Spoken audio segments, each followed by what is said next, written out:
Good morning, everybody, and welcome to Monday. This is a disorganized Monday as usual. You know, when is it ever organized, right? We are starting today out with the Brickheadz sets. Yeah, I guess that's about the size of it. Not much else to say other than that. To launch right in. These are from the movie Up. I really do quite like that film. Some of my absolute favorite characters ever are Russell and Doug, who's not in here. He's the dog. But my only regret that I can see on the box right at the moment is that there's no mouth. But I mean, that's normal for Brickhead. It just looks a little bit weird on Russell. We'll just jump right in and get this puppy going. Those we can actually. Good morning, Fantastic Sherlock Fox. Good to see you. Hopefully all is good. And thank you ever so much for attempting to kite this morning. If you do not succeed, that's perfectly okay. Geeko just rolled the aughts, movies, 3 films with Bruce Willis. I will leave that in Fantastic Sherlock Fox's court because that is something that he's more up with than I am. Because I can never remember the name of the disaster movies that Willis has been in.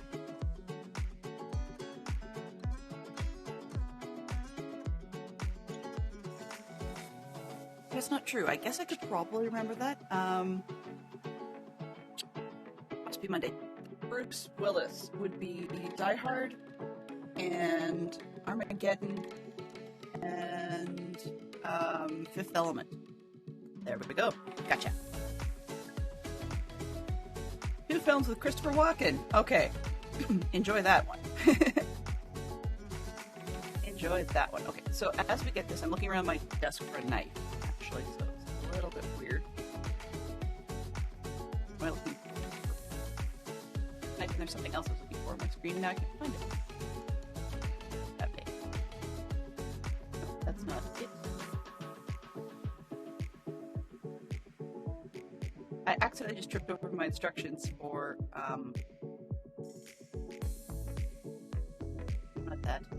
The instructions for what I was thinking of for beans. Nasty beans. So that'll be a next week project, not this week. But I will show you guys. Attempt not to spill on the floor this time. Set this aside for a split second.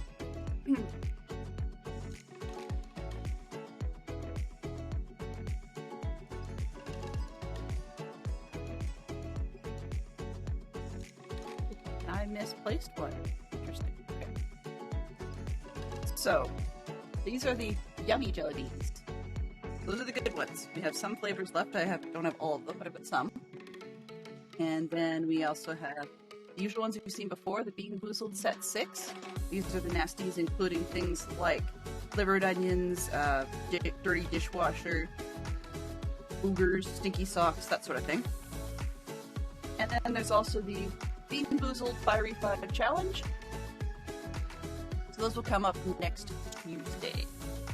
My birthday is on the Monday, but we have other plans that will cause me to cancel stream that day, and so we'll celebrate the day after.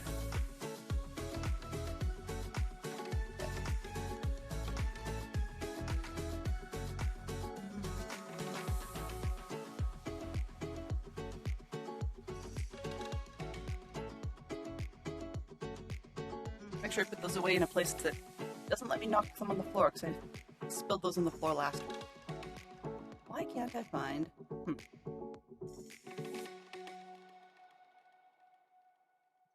There we go.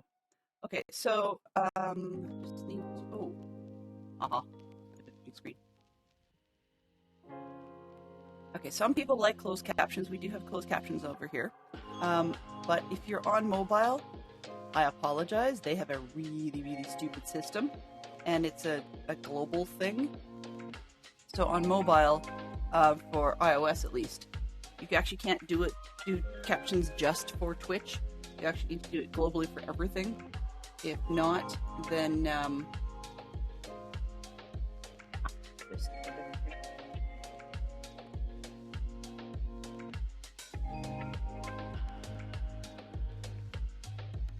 speaking weird noises, so I do hope that we've got things closed down properly. Put that out now that it's not. I'm just gonna make sure that my watch is not giving away private info. Theater mode, lovely. And let's rock.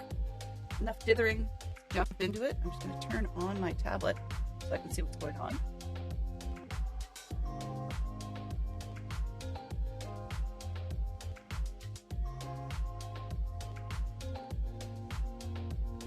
I'm not actually in creator mode on my tablet. That's not great. And the tablet can't find my buttons. That sounds weird, but okay. It took a little while for the tablet to get into the excess Stream Deck buttons. That's why I put a lot of my sounds and things that I need to change. They're old. I'm going to start today in a reverse order compared to what I may think otherwise. Basically, I like all the characters in this set, but I'm going to do them in a little bit of a shuffled up order. So, first things first, we're going to start with Carl, and then we'll move on to Russell after that, and finally we'll move on to Kevin, because it's a bit of a different shape, so it'll be a little bit more interesting, I think. So I'm just going to put the booklets aside because I don't use them, as you guys are aware. And let's see, Carl wants bag number 1. Okay. Start with bag 1. Hey lass, how are you doing today?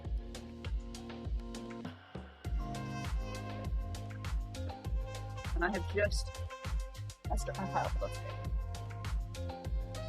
we are working on the Brickheadz today. Nice small set of instructions. Just a little bit bigger in the corner. Gives me a place to hide things when I have too many parts.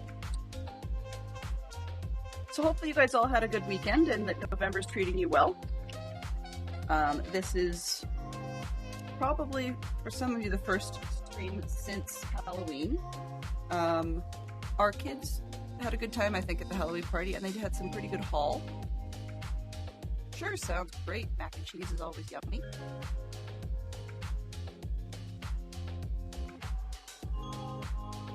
Where am I?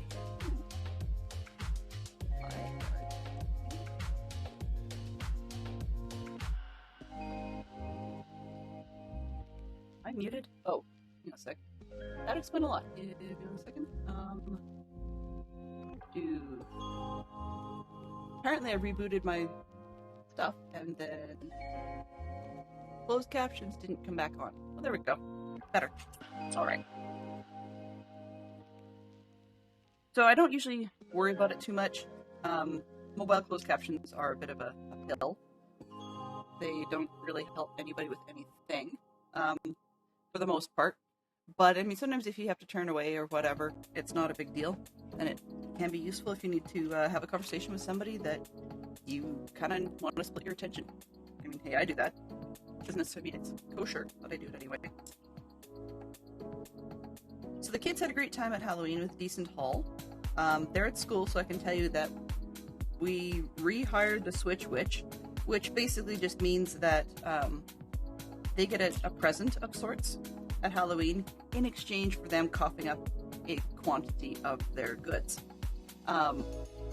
They don't, well, in theory, they don't know about it. I mean, they're getting old enough, they probably do, and just play along because they get stuff. I need to minimize. I like the sound, but I don't like the picture. Okay. So anyway, I'm not exactly sure what they coughed up, to be honest with you. I was there. I saw them making the selections, but somehow it did not compute in my head. So they didn't end up with anything oddly weird this year. Some years they end up with a lot of like international candies that I don't recognize, and some of them are a bit odd. Like we had milk candies one year. But this year they actually had a lot of good stuff, and our neighborhood shifted a good bit and gave out a lot more bags of chips, potato chips, than they usually do. Now, being in Canada, we've got, a few ketchup chips and your standard regular chips and stuff, and we got a surprising number of Takis, which is the little rolled up ones that are similar to Doritos in terms of the chip type. but I mean, they're rolled up and they tend to be hot. So we've got quite a number of those, which I was surprised by. Funny part is the chips are the ones that, well, I shouldn't say both. We don't usually make it through a lot of the stuff in the whole year. Even with the quote-unquote parent tax on the candies, the kids don't actually know how much candy we eat, and we don't eat their bins most of the year. So they have actually quite a weirdly disgusting backlog. I think my son, for example, has an Easter bunny that's 3.5 years old, if not more, by now. That's a bit weird. But that's okay, things happen, and sometimes kids get busy and don't always get around to things. But we hired them, and what that basically means for us is the Switch Witch is really, us in the background. I've actually heard about it when my son was in preschool, which I thought was kind of a cool idea at that point. I'm going to show you this button up close.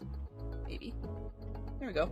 So it's supposed to be referenced the grape soda pop lid that Carl is significantly, I guess, wears. I'm not quite sure where that came from. I'll have to watch the movie again. But I know that it plays an important role in terms of being like a badge on a scarf or a badge on a uniform. And it had something to do with the Explorers thing. But it's important for Carl to have it because later on, he wears it through the whole thing. I think it has to do with his memories of his wife. And then later on, he passes it on, which is great. So on the Halloween front, my daughter got some, what do you call it?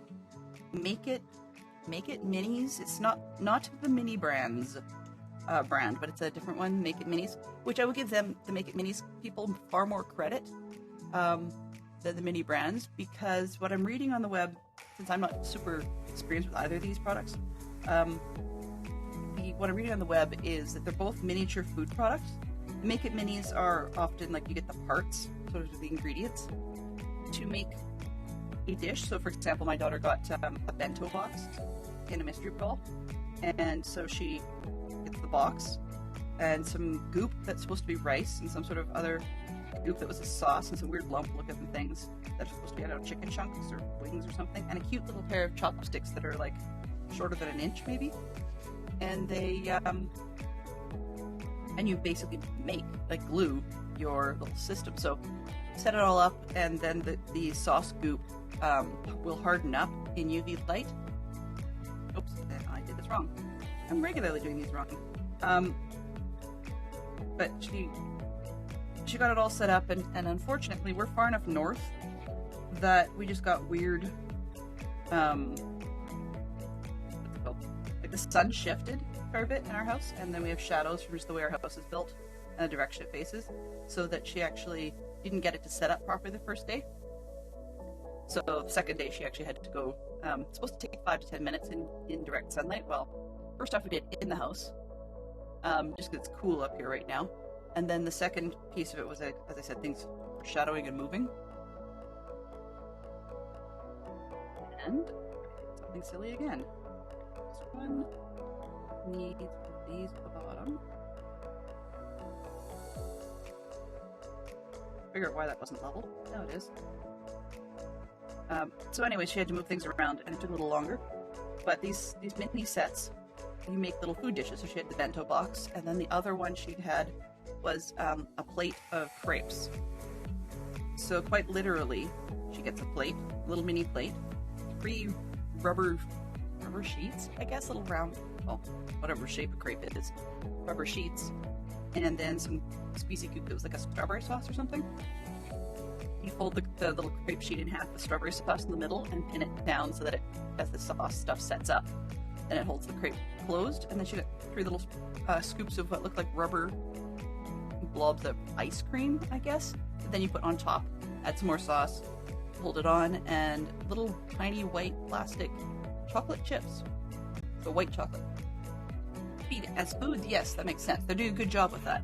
Whereas the Mini Brands ones are not, I don't believe there's any construction from what I can tell. and their sizing is a little bit inconsistent. So, for example, if you were to get, like, there's other things in the Make It Mini verse line, I guess. There's other sizes of things that work.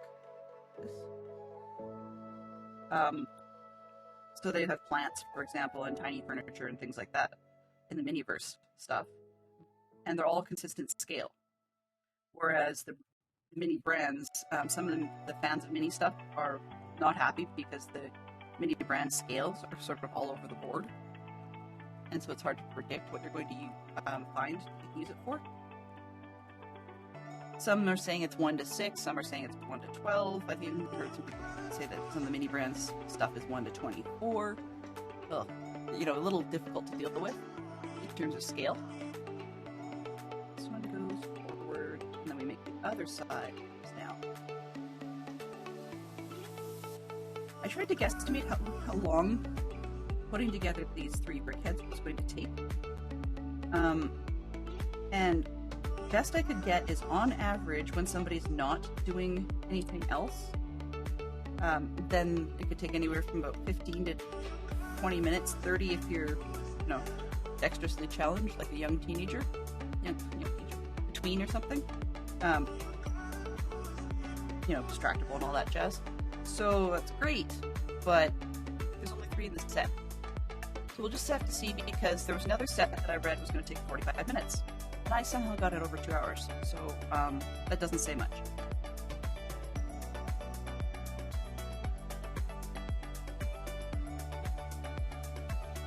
One thing, if you guys have a moment, I would really like, I'm not trying to drum up people from my Discord, that's, great side effect, but not the intent. I just would really, really like some feedback in terms of comparatives to other streamers you enjoy, both positive and negative.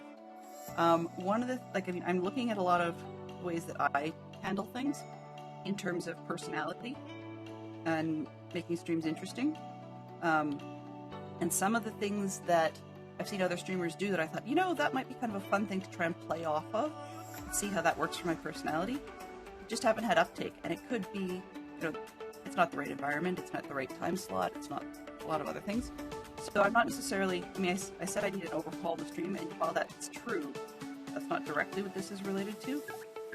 Just trying to figure out a little bit more of where I'm at, who I am as a streamer. I think it's just partly because it's coming up to my birthday next week, and so that's just one of those things that it becomes one of those make you think moments. You just sort of review what you've been up to for the year and where you've come to, and what are your goals for the next year. Sort of like a New Year's thing, because I tend to do it at birthdays rather than actual New Year's. So that's where that's coming from, and I really would like some feedback from viewership if you can. I will be harping on that point off and on all week, just because it gives me time to think about it a little bit. I'll be honest, sometimes I get the best thought thinking in during the ceremonies on the 11th. That sounds so incredibly crass when I put it that way, but it's not intended to. It's just the ceremony we attend is really not the best. If there weren't multiple members of my scout group going, we make a bit of a deal out of it as part of a parade thing, just showing all the colors and everybody wearing their dress uniforms and so on and so forth, even though it's usually too cold. And then standing around because they never have seating for the scouts. Just the way it goes. Youth can stand! Then, yeah, the ceremonies aren't great. I have other ones I've been to that I prefer, but because our group's going to this one, then I stick with the group, Hello there. Hey, Mama Bear! I did get your message. I don't know if you got mine, but it's all good. I totally understand. Seems to be, for some reason, the season for everybody having issues with their internet. I don't know what it is, whether it's a weather change or something else, but definitely a lot of people having some internet challenges of late. So anyway, Just, it seems to be that's one of the things I think about when, not during the moment of silence, that's a little inappropriate, but during some of the rest of it, because sometimes the stories, you can't hear them. As in, conversationally,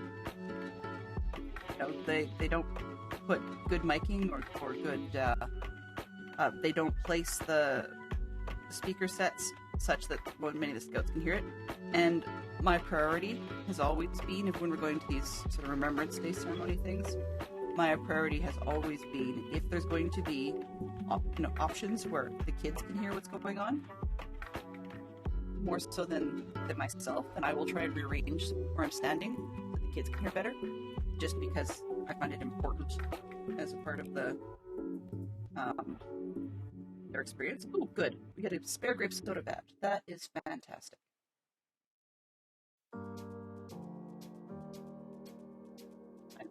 I need a spare of those. I'm considering riffing off of that art, that grape soda art, for potentially some new channel art, but we'll see. Long story. One of those, get round to deals. This is a fun set so far. I'm enjoying it. Carl's hair is messy, as a lot of seniors' messy hair tends to be. But I like him doing that. It's got some volume to it. So anyhow, all that to say, yes. So the kids had fun with the neighbors thing. I'm derailing back to that because it's a safer topic.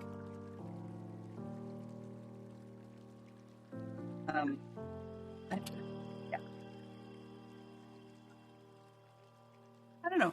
Fantastic Show Fox has some amazing plans in the works, supposedly for my birthday. I'm not entirely sure how it's going to go. I could spill, but I'm not going to. It's better to tell the stories afterwards. And, but definitely it's going to be an interesting year. I mean, Basic is one of those ones where it matters. I guess every year matters technically, but it's one of those ones where I hit an even 5, and therefore on that even 5, extra time is spent going, okay, how have I done in the last 5 years, or what's happened in the last 5 years, and how have I handled things. So it's one of those introspection, reflection, etc. kind of things. I can't get my brain off that at the moment, sorry. Maybe it's because I'm doing Carl. He almost represents old to the beginning of the film. He's one of those very grouchy, life has sort of done me wrong, get off my lawn type of people. Doesn't stay that way, but he ends up deciding, heck with this, we're gonna go and do the thing I always life dream wanted to do, because where I am now stinks. At the beginning of the film, if you haven't seen Up, you should. If films tend to affect you emotionally, take tissues, or bring tissues with you when you sit and watch it, because by now it's really only available streaming. And it's a little bit of a tearjerker at the beginning. But while to some extent Disney could have done without that part, I think it sort of sets a scene in a way that's hard to describe otherwise. You don't get the gravity. And, sorry, with that. So Carl's a little bitter. Because he gets bitter a couple of times, actually. But at the beginning he's quite bitter about the fact that, the world is changing around him, and he lost the person that he cared about, and, he just wants to go fulfill his dream. So he kind of does, hence the balloons and Up and so on. But he ends up with some unlikely company,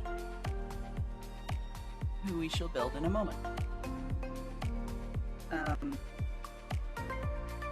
And he's cranky as all get out for quite a large part of the film. One of the things I think that helps turn everything around is not just that he has to spend extended periods of time with this initially unwelcome company, but I think also that the film is a little bit about how sometimes your dreams are kind of things you've seen through rosy glasses, and when you actually get the reality, or if you actually get the reality opportunity to try it, or to go, or to do, or whatever, you find out it's not as shiny as it was when you were dreaming about it. So,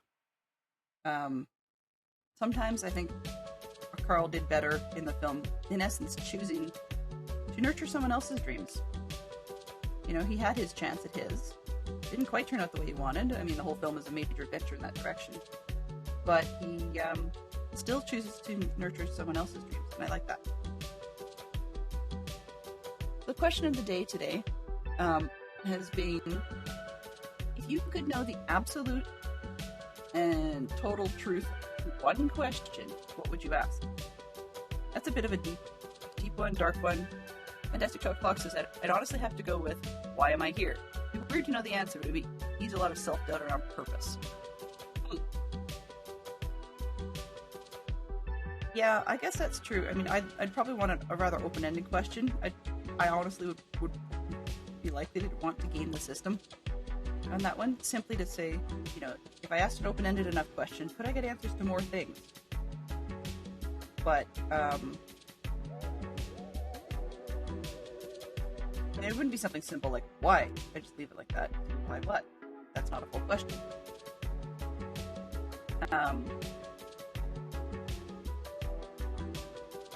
But yeah, long purpose, that sort of thing.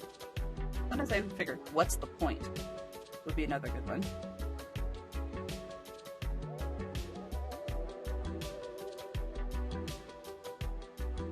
But I mean, there's a lot of other silly ones. You could go lighthearted, you could go serious.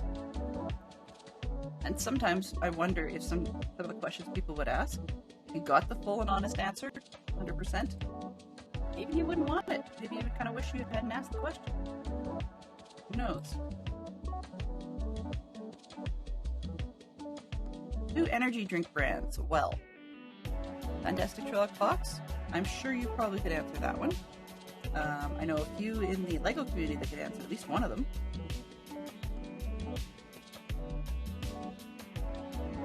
There's one that's actually doing a fairly good job of attempting to be a sponsor. I'm a little amused by the fact that they were sponsoring LEGO people, just because they're not stereotypically the bunch that are all physically active and making good use of energy drinks. Give me a quick second, I think I have to sneeze.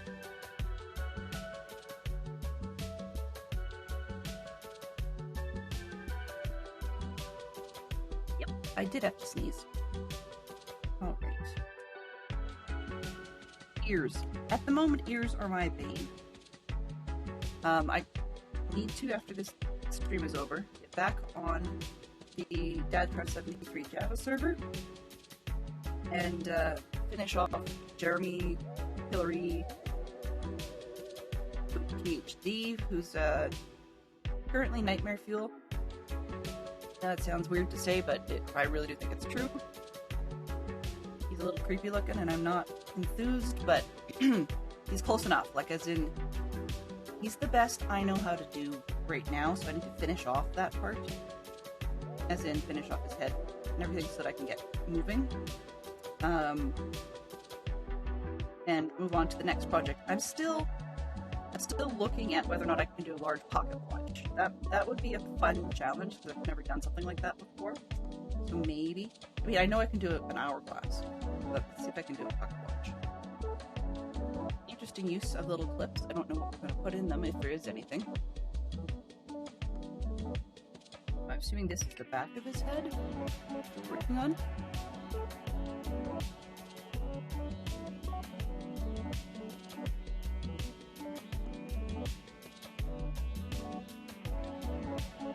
You know, sometimes if I could answer any one question, or have any one question answered, I might actually answer a future question.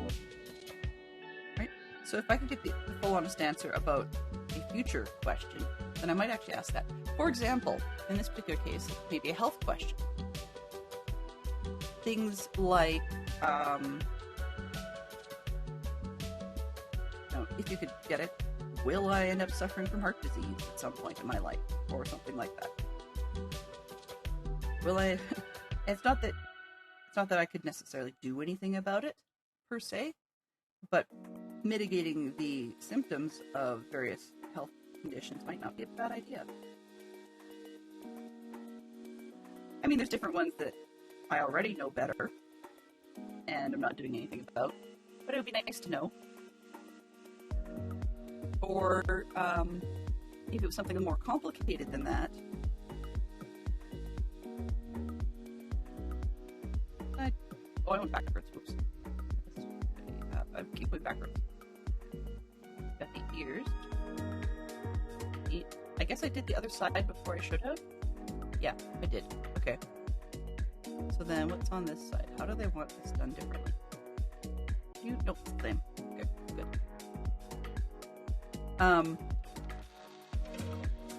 So another possibility is there are some health unknowns in my background, just because of the way relationships work, and so I would like to, I would potentially consider wanting answers to those types of questions. Did X or Y person have such and such a situation? There's stuff like that I'd like to know. But it doesn't necessarily matter if they're no longer with us. To the future, would I, if we could get that answer, would be better. Geek out.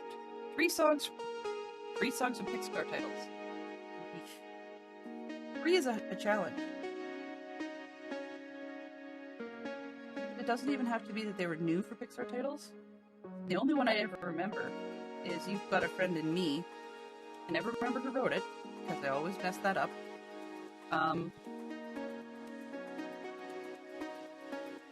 right. I always mess that part up. But that's the only one I ever seem to remember. So these were putting in the arms of Carl's glasses. Not entirely sure how we're going to have him hold his glasses. I guess it just sits there. The glasses are some squares, already put together with a little space in the center where it clips onto his nose. More of an impression glasses, I suppose. I quite like this style. He did have very heavy framed glasses, but in contrast, the other set, or the other Brickhead I've done with glasses on it, was a Dumbledore Brickhead. And that one, by contrast, instead of having the round circular eyes behind glass, or behind frames, they printed the eyes onto the glasses. So that's a little different. So Carl's got a walking cane that has tennis balls on the bottom. So I like with the referencing this with the circular plate and then the 4 circular studs. I can sort of see why they're doing it this particular way, partly for the Brickheadz scale, and partly because there's some circular ball-shaped pieces that LEGO has made, which would probably work even better. The problem is they don't have a stud on them. They're a stud receptor, so that doesn't work as the bottom of this. Oh. I also understand why it's done as a stick, rather than there are several options available for being able to put like a handle on the top like you would normally see on an older person's cane, but this doesn't work because the clips just wouldn't fit in that shape. Good question. I'm not entirely sure on that one, Fantastic Sherlock Fox. There we go. I'm glad that Ozzy jumped it, because that's one where I was going to ask.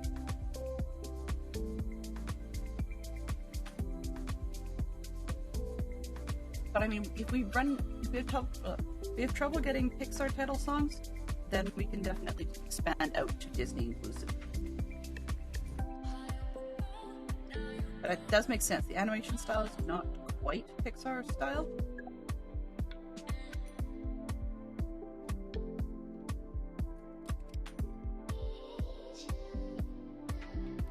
So there we have Carl. Let me just get him on his little stand and I will show you guys. Oh. Now my beef with these Brickheadz is there's never enough studs to hold them on the base properly.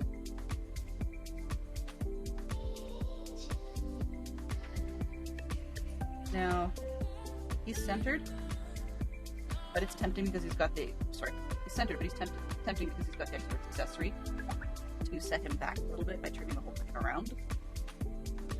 Oh well, I think I'm gonna leave it like this to start.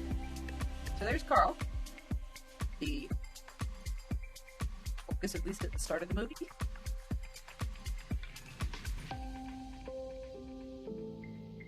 And we'll roll on to the next one. Set Carl over here. Don't bump him. Alright, so we're gonna head on over to Russell. So let me just get the instructions swapped out.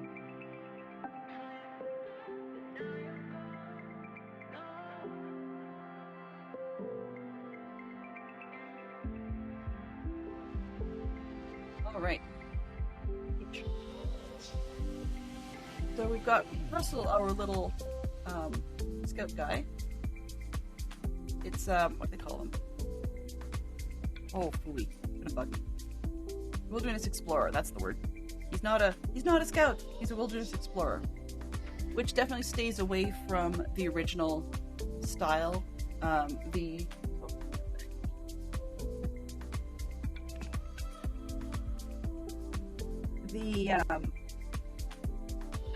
wilderness explorers, scouting in the United States was actually built out of two separate programs.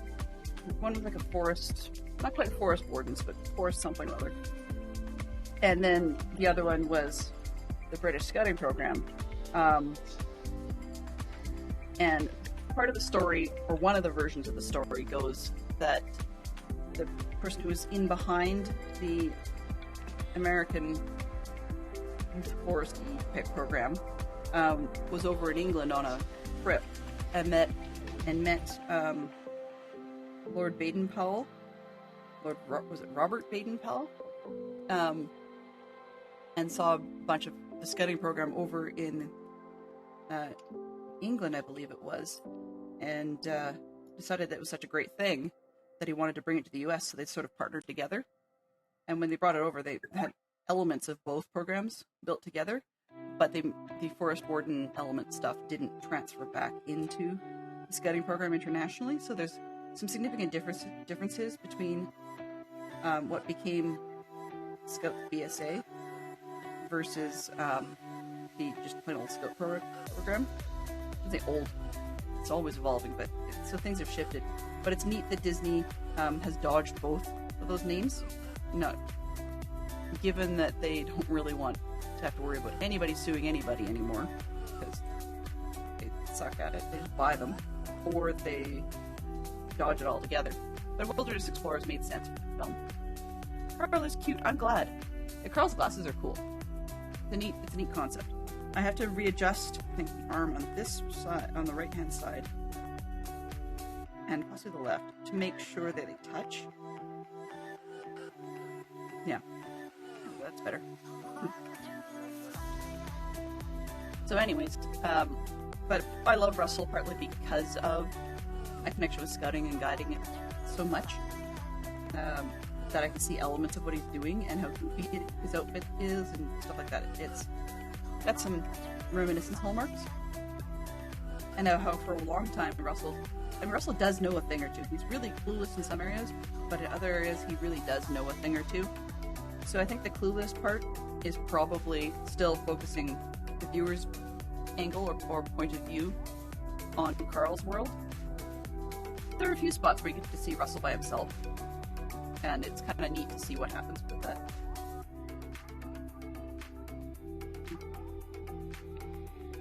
Ooh, this looks like the picture. So, I don't know about you. Oh, okay, 3 do. I was looking at it going, where are the other 2-step ones? There isn't, because I did it correctly, just didn't realize I had it. Alright, let's start with this one.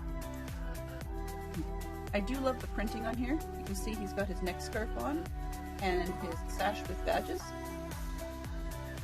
Which means we are going to miss out on one of the elements of this character, but I'm kind of glad only in that there's not a spoiler involved. Because in the film, something happens to his whole badge collection situation. One of the reasons he even hooks up with Carl in the first place was that he needs one more badge. He wants to get every one of them. He's got almost all of his badges, but he's got one that's missing, and that's because he needs to help an old person, apparently. And Carl's saying he doesn't want any help, he doesn't need any help, he doesn't... And this Russell is persistent. Painfully persistent. Yep, this set is 3 Brickheadz. That's going to be good to see. As I said, I wish it was 4, but then knowing what LEGO's been doing lately, it would be put out as 2 sets of 2, in which case they would probably go and discontinue one of them before you get all 4. I mean, I'd love to see a Doug Brickhead. I'm sure there's probably one done in somebody's mock my own creation stuff. So at some point I could maybe look at that and see whether or not there is. And if so, how difficult it would be to obtain the parts. For completion, I mean, Doug got his own series of cartoon shorts, you know.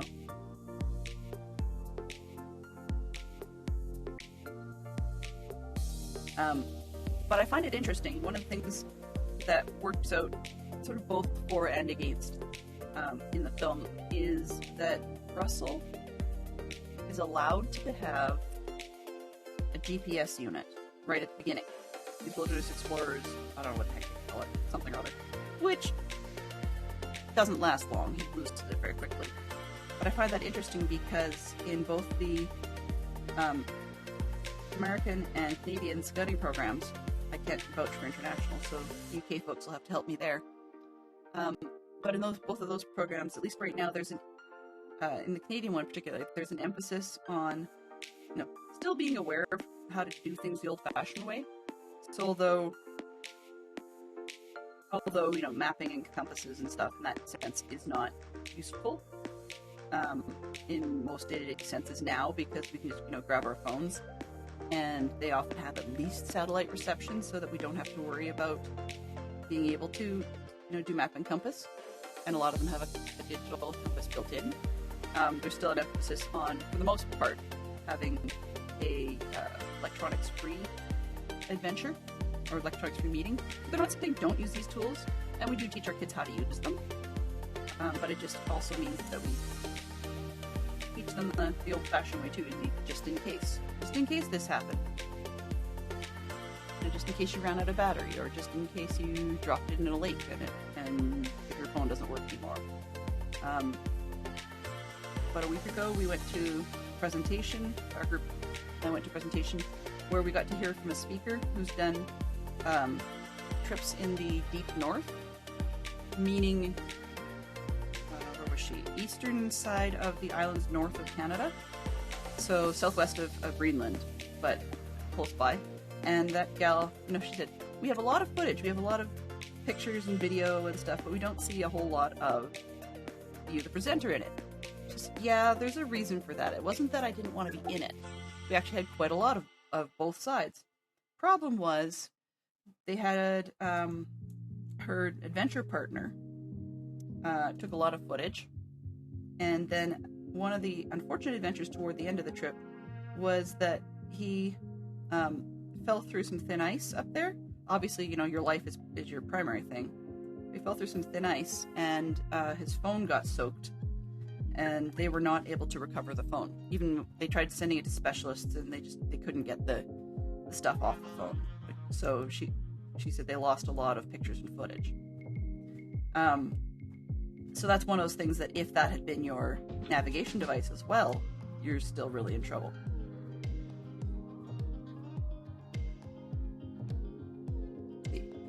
Two search engines: Google, AltaVista, Bing, DuckDuckGo, Yahoo Search, Amia.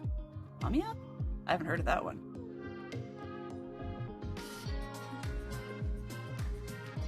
Cool. Yep, you definitely rolled that one. So what? There we go. Oh. We may have to roll that one right off the bat. I've never watched that show. I don't even know much about it. It's something about a couple of boys. And it was one of those like Disney program things.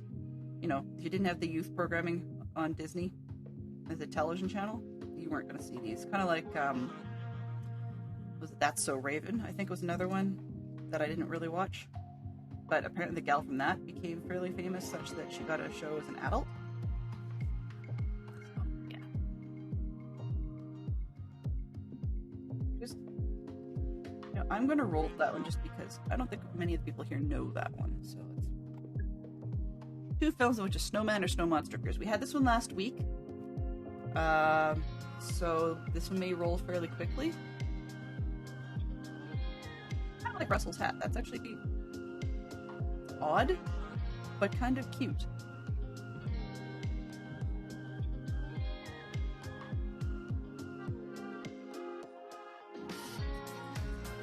Odd, but kind of cute. That's how we think of it putting it.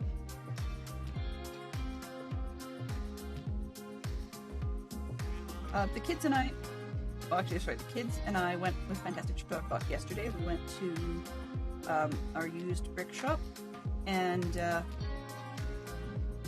my son had an idea in his head for a Star Wars themed sort of spaceship. I don't quite know what my daughter was doing initially. She got some parts for whatever it was she was working on.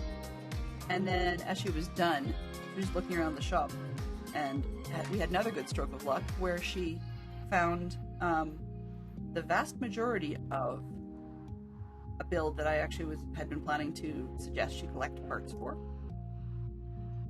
So it was one that was it's a sheep brickhead type of build with an Easter theme, so it's just got a flower on one side and a couple little like egg-shaped balloon things on the other side. And she managed to find the entire sheep with base. The only thing that was missing was the flower and balloon bits. So that wasn't bad. Once again, this set was retailing, I believe, for $60 Canadian. And she managed to find the majority of it listed for $10 Canadian. So just a few more parts here and there. I think we managed to get down to missing 2 parts at the end, maybe, that we weren't able to find in the bins. But that's not bad. Yeah, totally. But I mean, that's the second time that we've been talking about a build. I said, oh, hey, you should get this thing or whatever it is. And right, either you should get this thing or I'm collecting parts for this thing. And then you walk in and there it is. Almost perfectly complete, sitting on the table. It's like, really? It's not exactly, all at once. So it wasn't, lottery ticket grade.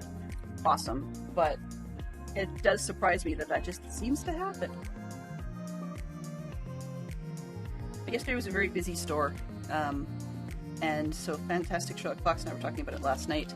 And it was sort of neat to be able to listen in on other people. Hey Jay, how you doing? Hello. Hello. So it was neat to see the different people. There was one family that was, like father and daughter combination. The daughter was quite young and clearly had some sort of idea in her head, whatever she wanted to build. But she was so squirrely. She must have been maybe 6, I think. And she was running around with a little cup, going to the various bins and choosing her parts and stuff very carefully. But it was really quite funny because she would think of something, and then her dad would say, well, do you need any of this color? She goes, oh yeah! Around, scoop a bunch of that, whatever color that was, and then she'd just squirrel off on something else. And he'd say, is that all the parts you need? She's like, she'd look in her cup, no, and keep looking around for other things.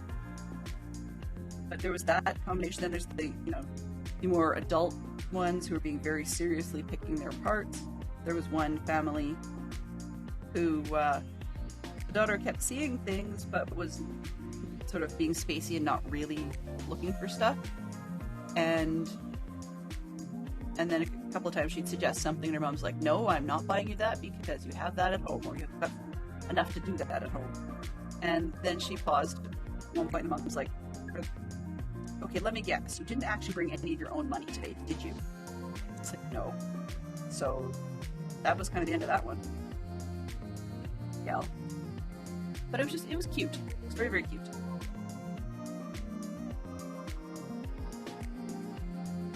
I'm kind of curious to see how or if they're going to reference Russell's backpack, and I did the same thing I was doing now. Skipping layers. This is not good. This is probably why when I see on the internet that it's supposed to take 15 to 20 minutes to build a brickhead on average, that it takes me longer because I keep making the same mistake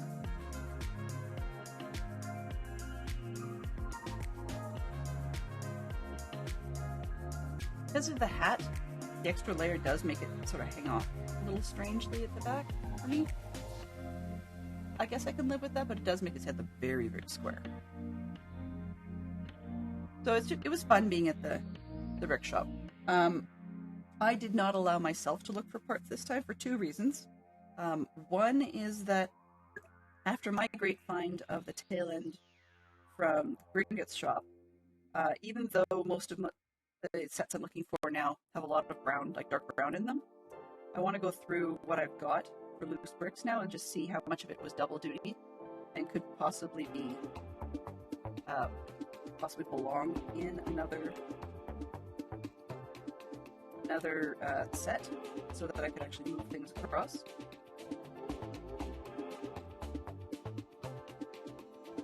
That's interesting. Okay, so I've got the 1 by, what the heck is it? 1 by 3 with 2 studs on it, and I'm either being blind or I don't actually have one. Let me check my bag, see if one got stuck in the bag. Give me a second.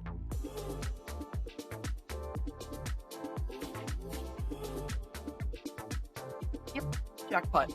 So that's why I don't throw out my plastic bags until I'm done the build day, which means they end up on the floor, and usually that's on the floor until Plastic Shock Fox comes in to ask about lunch. Okay, so these are his little legs. And he's got some feet on the bottom.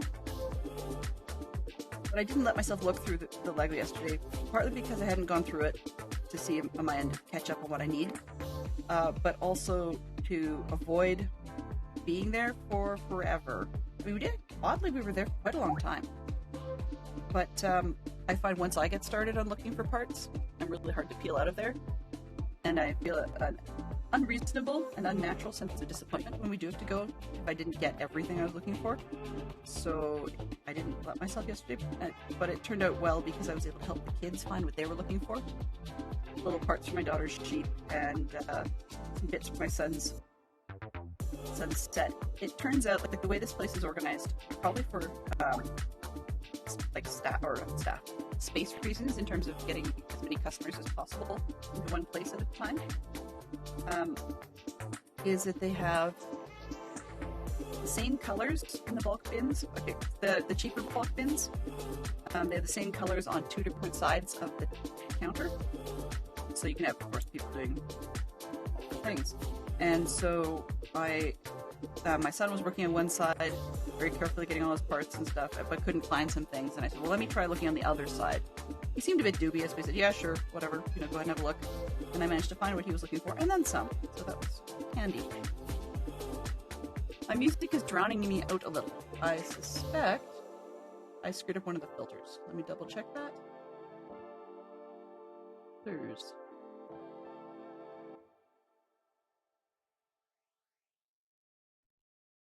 no idea, but I can bring it down. No biggie. Whoa. Did it just change songs? No. I mean, it did. We're 10 seconds in. Try...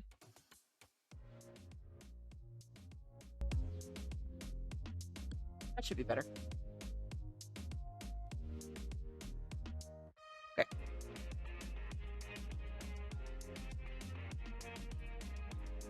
Yeah, Fantastic Shock Fox is talking about the car to get winter tires for sure. We don't necessarily need to have winter tires per se. It's not mandated. Some parts of the country do have it mandated, but it's not mandated here. It's just that like we do have all year round, good quality all year round tires, but we like to do the winter ones partially because they do actually do a better job on our roads as well. With all the winter camping and stuff, we don't always get the opportunity to store them, store the car in a garage because, I mean, hey, I'm out and about camping. And there's been times where the winter tires have really saved my bacon at camp over and above just all seasons.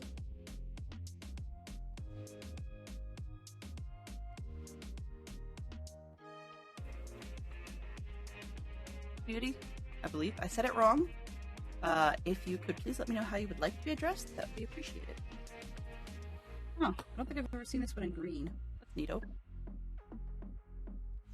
So Carl's got himself Russell has himself what I'm assuming is supposed to be a flashlight. And then he's got a pan in the middle representing his mess kit. And then a flag on the other side. Now the flag is definitely reminiscent of the character. I don't remember the flashlight, but it could be because the scale of one of the mugs that they often have wouldn't quite fit here.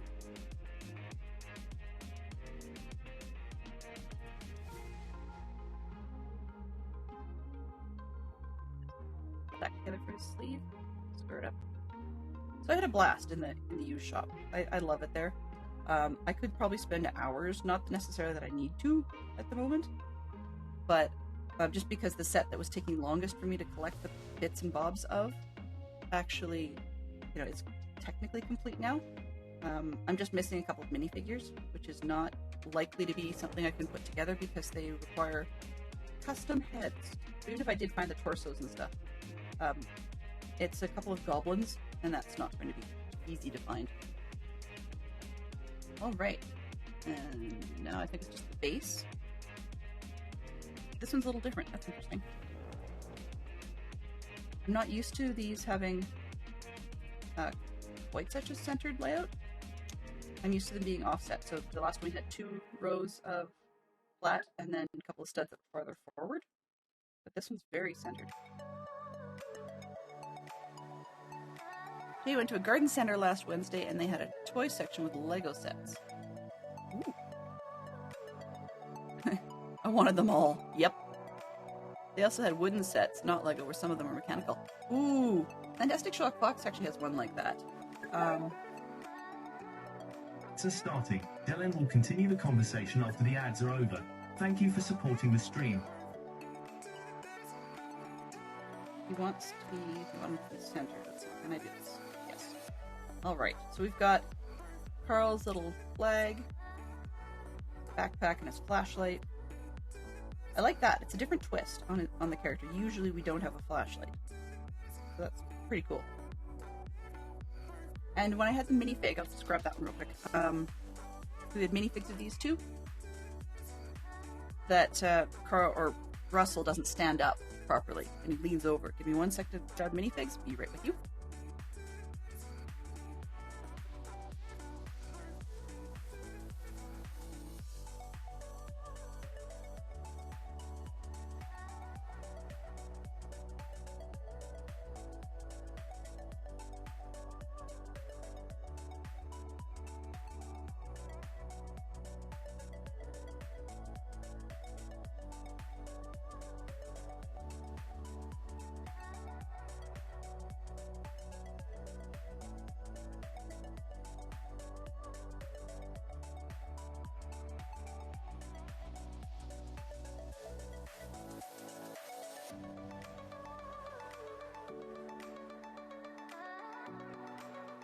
Honestly, it's embarrassing when I can't find things in my own shelf.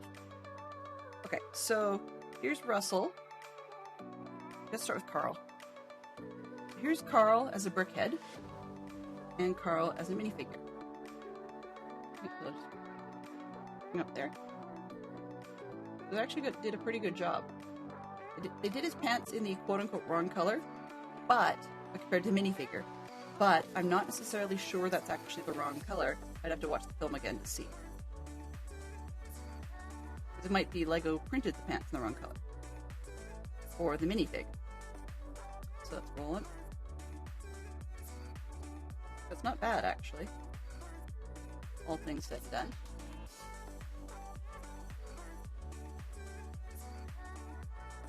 So there's your Carl comparison. And here's the Russell comparison. So we've got Russell from the front. He's got a lot more visible badges on the minifigure.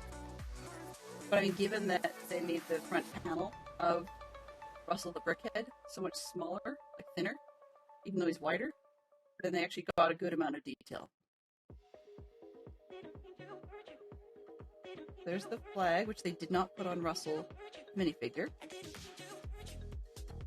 You can see he's got a minifigure, he's got a fork and a mug, and weirdly without the mug he falls over backwards. There's the pan, which I need to change my pan direction so that it looks better. And I guess they didn't have the flashlight. They've added binoculars, and I'm assuming that's a speaking trumpet. The bullhorn.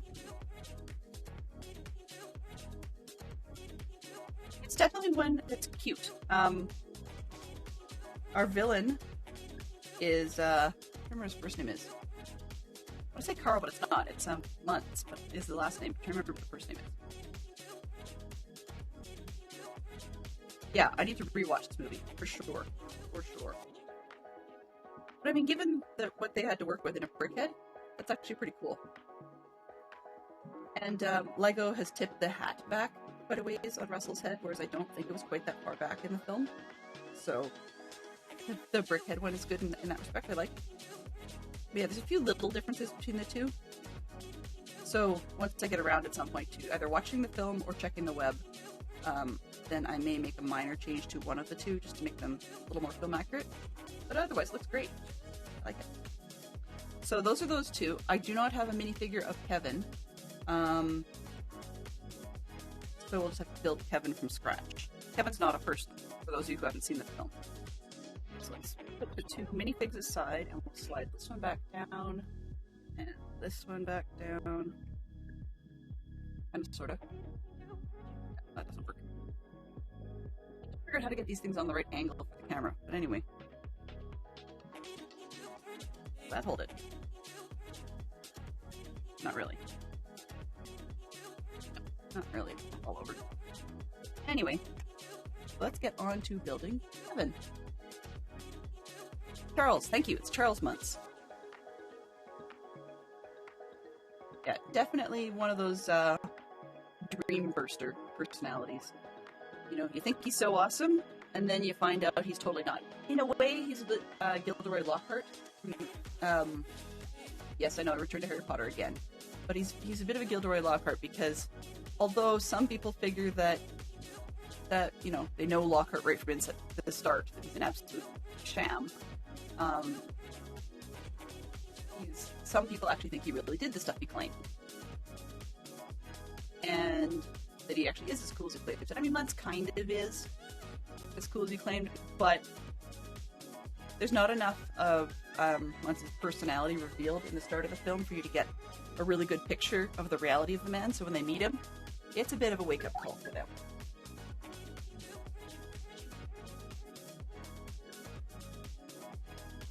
This is a very different build because the shape is different and the height's different as well. So I'm actually going to be curious to see how this goes. And we have a bit of a boo-boo on the camera. Let me just kick it. Kick it. Go back. Muntz is actually almost creepy. But to some extent, you kind of can't blame him. I mean, there's been plenty of other people that, you know, in isolation of sorts, they become different than they were before. There's no indication that Muntz really was a whole lot different than he was before, but I mean, there is a bit of a, like, they don't address the differences between, you know, being stuck out in the middle of nowhere and coming back to society. That was if they wanted the film to be a lot longer, that was a lost opportunity, but I don't think they really were aiming for that sort of thing. Because that would actually also soften and humanize Muntz, which was kind of the point to not do that. It was more of a, okay, sometimes your heroes can be not heroic in the end. Over. There's some pieces we don't often see in Brickheadz.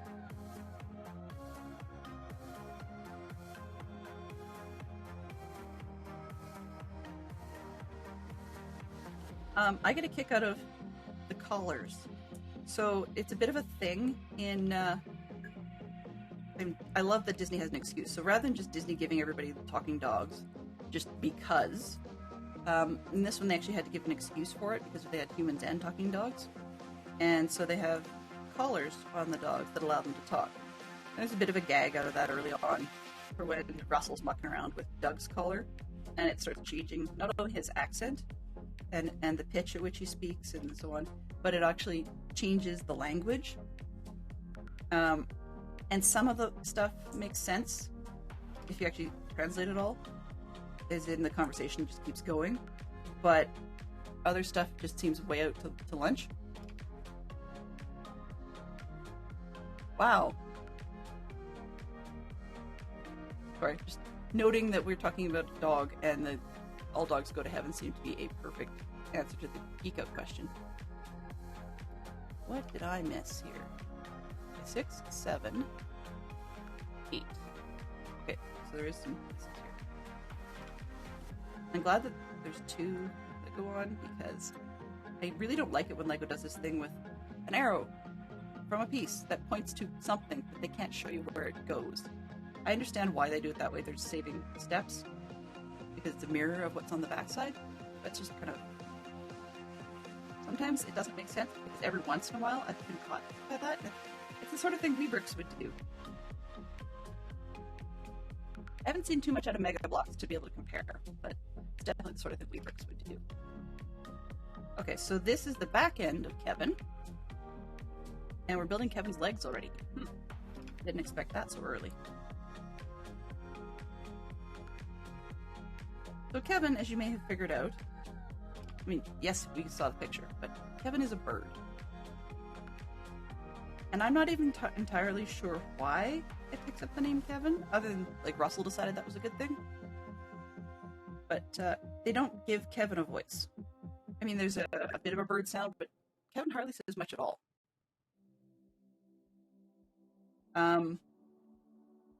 Whereas Doug, on the other hand, sometimes it seems like Doug doesn't shut up.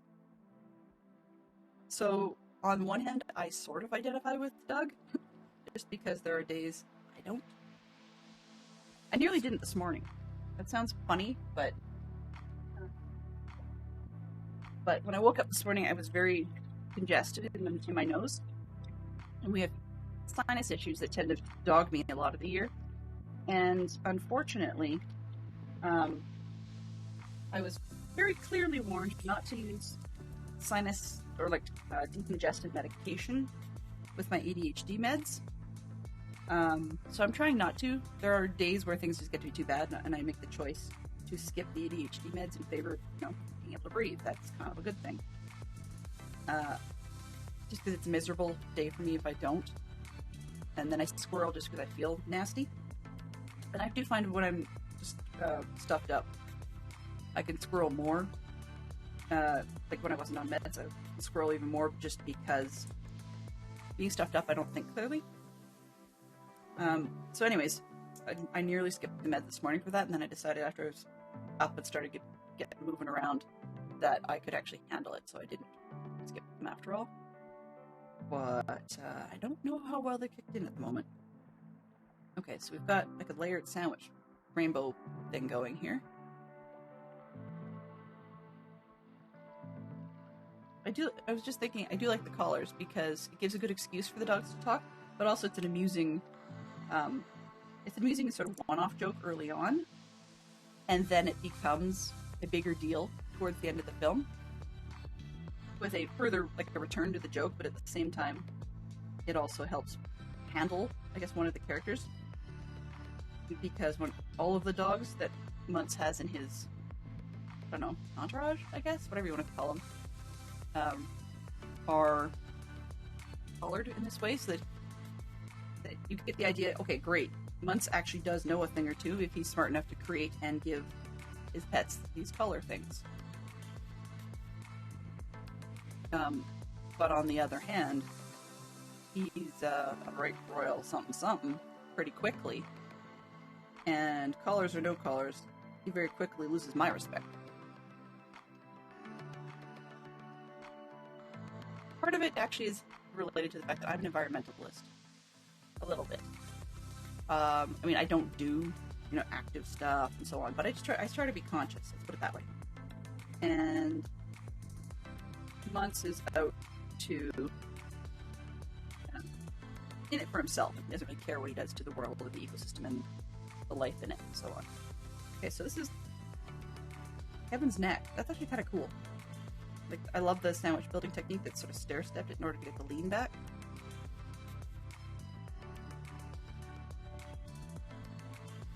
Bits. If I can do this properly. Up, yes. Right.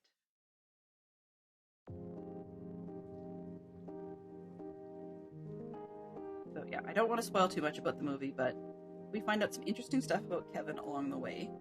I'm not quite sure why they're all excited about the bird when they first... I mean, initially the bird won't go away because it wants Russell's chocolate bar. You know, who doesn't love chocolate? Okay, those that either, for belief reasons, can't have it or actually are outright allergic, which I have dealt with. It was an odd one. But otherwise, to some extent, who doesn't like chocolate? Now, that said, one of the people in this community had noted to one of my earlier Discord question of the day elements, if you could lose one flavor permanently, which one would it be? As in, like, if you had to lose one flavor permanently, which one could you handle losing forever? And my response has been umami, just because I think the combination of the others sort of artificially create a sense of umami without actually necessarily having to have umami flavored stuff. Like, some soy sauces and things like that will have that effect. Anyway, but this person had said that they would be willing to lose sweet, and I thought they're nuts. While I get sweet can be sometimes overwhelming, the idea of losing that taste entirely, I couldn't fathom that one. Chocolate is just too big a thing for me. Doesn't like chocolate. Now, I mean, is it just generally doesn't like chocolate? Or is it that, or is it just doesn't like chocolate flavor in things? Because, I mean, I know, like, my father is not a huge fan of chocolate. Never has been.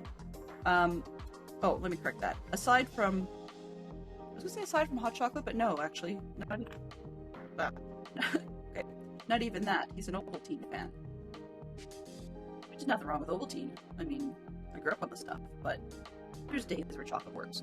But anyway, where's I going with this? Some people, like, I know people that just don't, like him, like, just don't like chocolate flavor.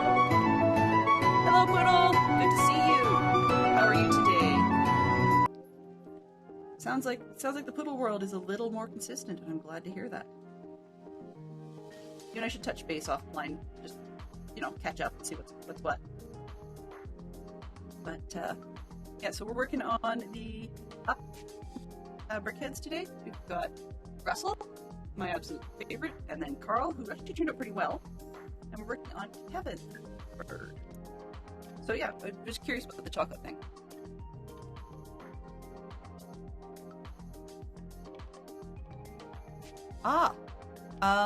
Or scene takes place.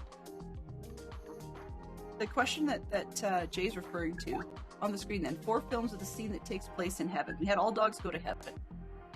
And, I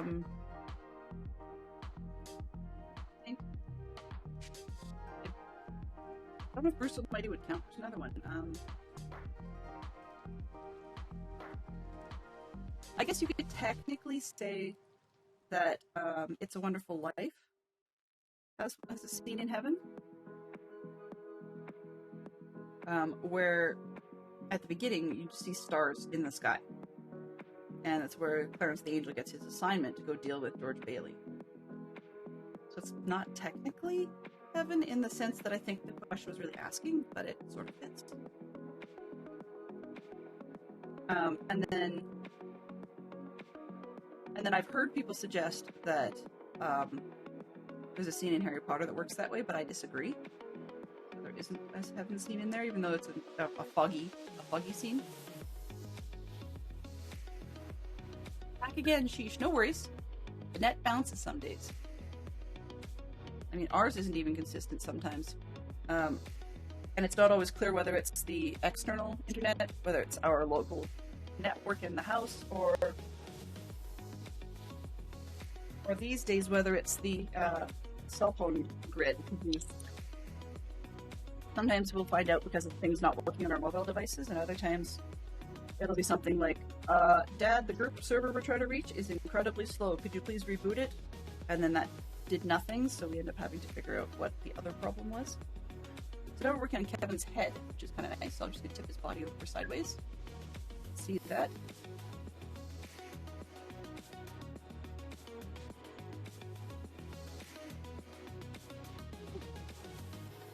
So, yeah, distraction monkey. See? We talked about Lego, but one of the other... Nope, that doesn't work. My brain is like all over the place lately, and it's not much other than the train's leaving the station frequently. I'm not a fan of that. I was jokingly thinking this morning when someone else from our community through Dadcraft73 was commenting on playing Minecraft Bingo as a bit of a what do I call it? Brain teasing puzzle? That's a tough word. They call them these days. Yeah. Anyways, like the brain exercising activities, so you can try and stay sharp. And I thought, you know, I could do that. And then my brain immediately said, yes, but not online. And the why not is just because we did a lot of that last season. I'm not sure that I really want to go back to that online right now. Partly because I'd be embarrassed, and partly because I guess maybe that's part of it, is memory eats so hot at the moment, and I don't necessarily want to show that off. You know. But also, it's one that I enjoy off and on. Sometimes I enjoy it, sometimes I don't. So, you know, don't need to create trouble. There we go. Kevin's eyes. Oh. No? No. They're trying to put them, well, I guess he doesn't need, I guess the bird doesn't need to look up. Let's try down. This way? A bit down towards the back. Oh, that's why. Okay. I'm gonna put them the way it shows, but I may end up changing the eyes later. Because I thought that the black part was the beak to the front. And I put these things on wrong. That's part of it. Okay. I figured out where the bottom was, and clearly not do it correctly. Okay. He's on. You know, as much as I agree with you, Poodle, it's one of the few things that I liked about having two maps, in spite of the fact that it was hard on my system, is that I've got the journey map one.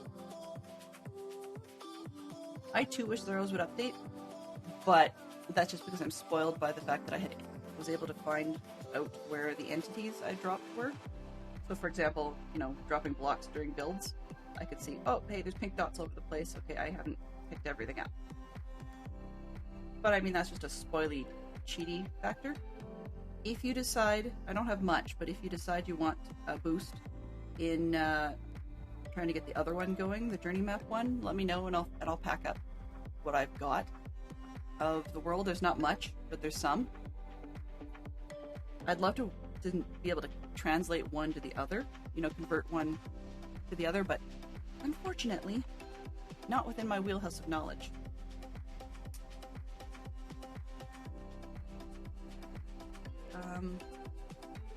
Yeah, so I'm liking the new updates in Minecraft. I know we're doing Lego today, but you know, that's what I do most of the time is Minecraft. I like the new updates. So far, I haven't played with much of them. I want to do more in the way of bundles, but at the moment don't have a huge use for them. So, yeah. Now, to some extent, I can probably, since I don't do a whole lot that's super dangerous per se, I could actually use bundles in lieu of an ender chest in the way that I've been using it, and thereby potentially have more slots of practicality. But I'm not really sure that would work the way I envision it. And ender chests are nice just because in that respect, just because I can put boxes and things in there, and should I actually do something dumb and get my character killed, then I don't lose everything that's in the chest. Whereas if I got my character killed and it's all hiding in bundles and stuff, then whatever goes splatter all over the ground, the timer starts. And I'm not always reliable at being able to get back in time. Let's see. One on the end, one on the bottom, two on the ends. It looked like a square piece going in, but the picture of what pieces you need looks like a rounded one. Okay, the step has more than one piece to it. Ah, brains.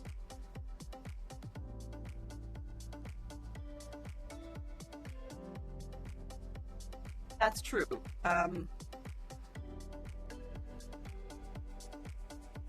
You decide you do want to convert them, you know, let me know, but it's a bit of a pain and stuff.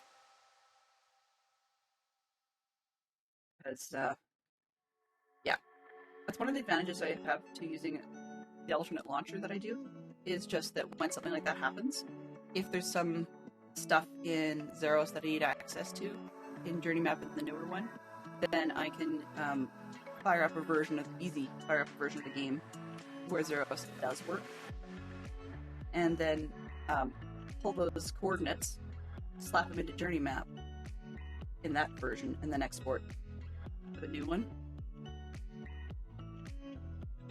So, I mean, there's pros and cons, but there's also work, right? Meaning as in, I can do it. I have done it. At this point, actually, most of my selection of waypoints is in both, because I don't know why. I was using a lot of the Zeros locations, but I really like the beams, the waypoint beacons from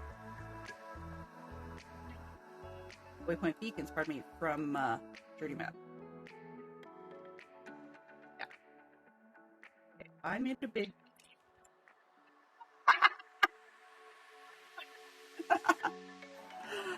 Well, this looks a little wee brickish. All right. The brick separator. Where'd you go? That's okay. I did it myself. I don't want to be my kids or my husband. No offense intended to Fantastic Dog Pockets, but I do not support. I do not support putting your teeth on Lego.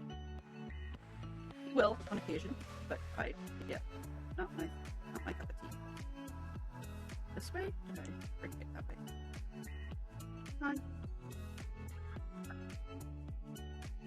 Come on. Because I put the head section on backwards, what I'm going to have to do is roll back the steps and rebuild, but I have to section the part first. Okay. Let's roll back. Wow. Okay, so we've got that part, that piece mostly survived. Merge on this. Top, flip over. So, that one.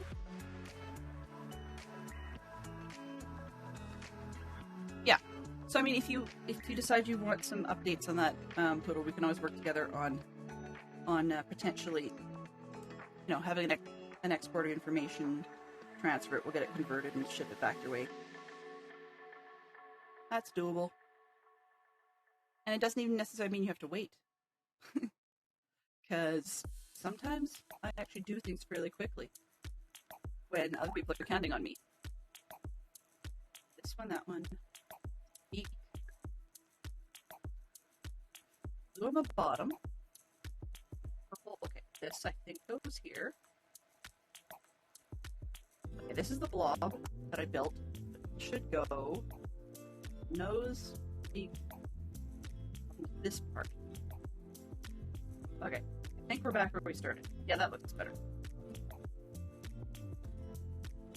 And that makes sense now because this pit that we built goes on the front. There. Okay. It's not entirely wee bricks. We were able to get it back together fairly quickly, fairly solidly. And it was hard to take apart, which wee bricks were clearly not. Although, I mean, while I don't necessarily support other creators looking for various different things in other Lego-like brick collections, I would be quite curious, just for amusement's sake, I guess, if someone at some point was to make a video based on, you know, comparing the pros and cons of the various different designs of brick separators. That's one of those, you know, one-off whim moments that is not really a realistic suggestion, but it is a curiosity point. The thing about Zeros, no, I may be looking in the wrong places for the Zeros minimap, for the Zeros map updater stuff, but I haven't seen a whole lot of noise from anyone saying, yeah, I'm working on it, give me some patience. You know, I haven't seen much noise in that direction, and I would have expected to see more than I did. So, I don't know. They're probably working on it. I would bet that they're working on it, because it'd be silly not to, knowing that it's as popular as it is. The other thing that's funny, though, I was looking at the entries in both Mod Collection, or whatever you want to call that website, and CurseForge, where we get a lot of our mods from, and neither of them seems to link to the Zeros old website, which is weird because I still have it bookmarked that way, but that was like, well, I think I called it Chocolate Minecraft. That fits. He's cute. Well, okay. It's cute. Let me correct that. 39. 40. What am I missing?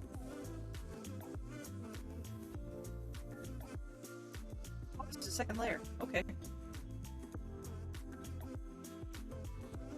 Do this quick play. I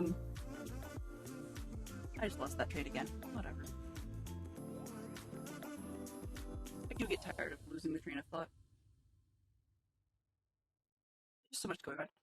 But oh yes, so I have a bookmark in the old website. It was like Chocolate Minecraft, and I got a kick out of it because the name was just cute. And I don't seem to see in those places any pointing to that, and I haven't actually tried going direct just because that particular bookmark is buried so deep in my collection. I know there's a lot of old plots of Jetson that need to get cleaned out of there. Things like wiki pages when the Minecraft wiki was on fandom, and that was a thing. Okay, how are you gonna fit? So maybe it spins. That's great. It looks good, but when it spins, it doesn't. Entirely happy with that one. Come on, this way. The third one, so I think we're gonna fill in a little bit. 1, 2. Oh, guess not. Spare parts, I suppose. 39 has 1. 40 has 2. Okay, well, I guess that's where we're at. So we're onto the base. That's it. I guess I have extras. All right. There's nothing weirdly extra here. There's just some random stuff, so we're okay. Once again, this is the more standard base plate I expect. Disappointed as usual, but you know, this is what I expect. I just don't like the fact that as a base for these things, they're fairly hefty weight, and they don't have a whole lot of attachment. So I've had a few spots where I've mistakenly picked it up by the base for some reason or other, and then it tipped and the character fell off. And that's just neat. Which one are you? Okay, I pressed his winglet, shoulder thing, whatever, and it came off. This. It's like a dodo bird, I suppose. Which way are you going? 1, 2, 3. Would fit right to the front. Yes. Glenn, seriously. Stop breaking things. Right, so I'm going to take a really brief break. After this, we've got all 3. Here's Kevin. In the meantime, I'm going to see if I can start a poll. And I don't know how well it'll show up on the BRB screen, so you have to give me a bit of black patience on that one. Oops. What I'm going to do is I've got 2 options where we go next. Let's see. Call it While I think about that, we've got...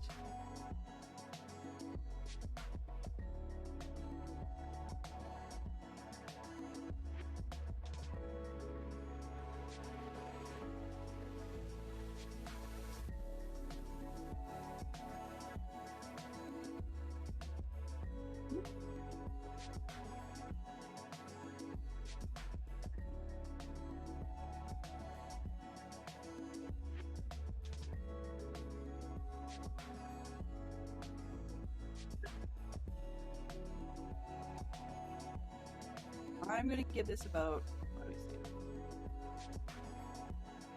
I think a bit of a stretch. Servers would probably reboot, that kind of thing. If it was Minecraft, which means we'd have a hydrate and so forth. Let's give this about, I don't know, stretch for about 5 minutes, maybe? Actually, no, maybe not 5 minutes. 3 minutes. Yeah, sure. And you guys can tell me what you would like to see next. I need a bit of a minor break, and we'll see it just a shake.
All right, we're back, and I'm going to shut that Hangman thing down because I don't know what happened there, but it should have worked, and it did not. No idea. No idea. We're back. Oh, whoops. I messed that up. Sorry, guys. The word is observation. Okay. Perfect. We got it. Congratulations, Jay. Awesome. Fact of observing the fact of being observed. See observance. All right. So 2 out of 3 votes said we're going to derp our way through some Metal Earth. Fox keeps telling me I should do this, try it off screen first, but I figured we've got a crafting type of day. Let's just roll it and see what we get and see how this goes. I've never done one of these, so, there's a first time for everything, I suppose. I'm probably going to use scissors, though. Let's see if we can get into these. Team effort, of course. Oops. So these Metal Earth kits, yeah, I don't really know where the edge of it is. It's going to take a while for me to figure out where I should open these, and I'm probably not doing it right to begin with. But I didn't break anything yet. So these things are designed to be a model made out of sheet metal. That's why it's called Metal Earth. This is a printed color one of the Weasley's Burrow. I have 2. I have the Weasley's, the Burrow in color, and I also have the Hogwarts Express with track in color. But when you take a look at on the back, they have difficulty levels on them. And since I've never done one before, I'm going to start with one that's a little bit easier. But there are a few more. There's a Buckbeak that they've got. There's a Night Bus. There's a Hogwarts with the Hogwarts Express. And there's also, I've seen a, what do you call it? A Snitch in color for what that's worth. Although, frankly, a Snitch in color is kind of silly because it's gold. Geek Out Pop Culture Party movies, 2 films in which a food fight appears. Ernest Goes to Camp and Hook. Yes, indeed. And actually, Ernest Scared Stupid is another good one in that respect. So I'm going to set this up here so we can see more or less what it is-ish. I've never done these, so we're going to derp our way through. This is very much like when Dadcraft was trying to do his Gundam thing and hadn't done one in a while. I have no clue how to read these sheets, so yeah, we'll figure it out. We're not going to get it all done today because I'm very sure that it won't be doable all in one day, and there's a lot of small close-up parts, so we'll see what we can do for zooming on that one. Metal Earth model kits. It's 2 pages, this thing. I'm assuming, yeah, they got page numbers on them. Okay. Page 5. Okay, so I'm assuming this is not one you need to start with then, obviously. Page 5. We'll slide that under here for now. The 360 view. Great! Oh, good. That's actually good. To see, I've seen this completed model close to the 360, so I think we're fine. So we have an engraved side and a non-engraved side. Well, surprise. Tension points. Yada yada yada. Metal sheets. Okay. Alright, so this is assembly flowchart. Nice. Wow. Okay, there's a lot of instructions. So I guess we're gonna just fake it till you make it.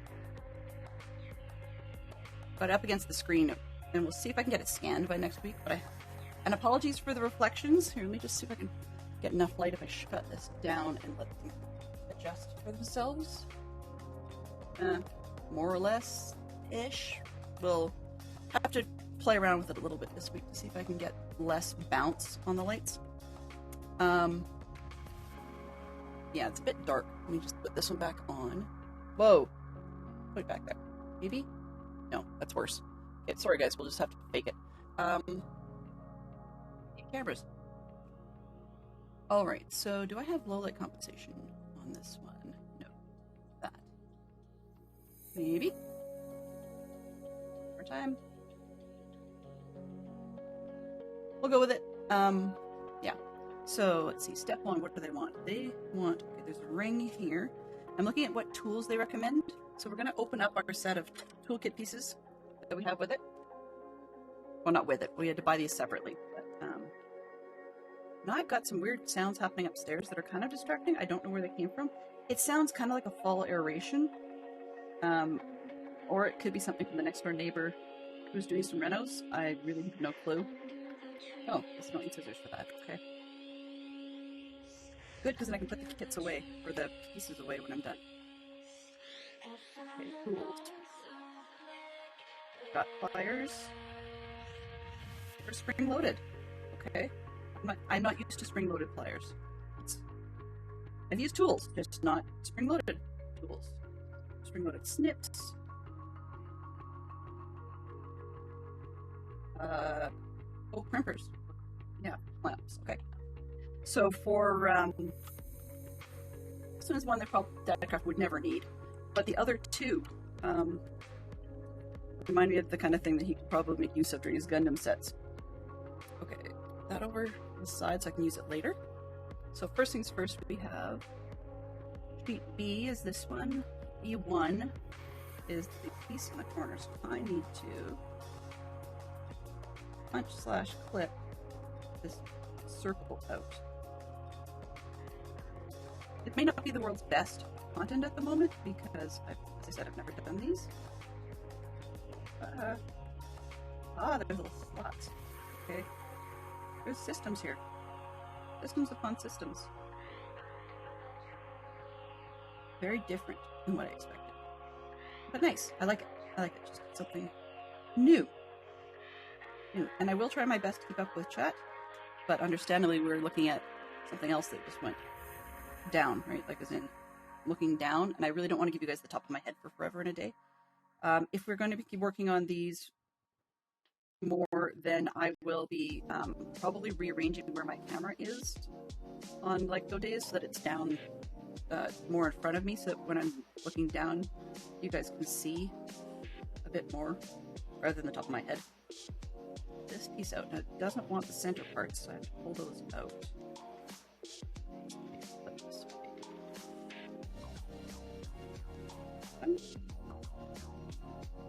This one.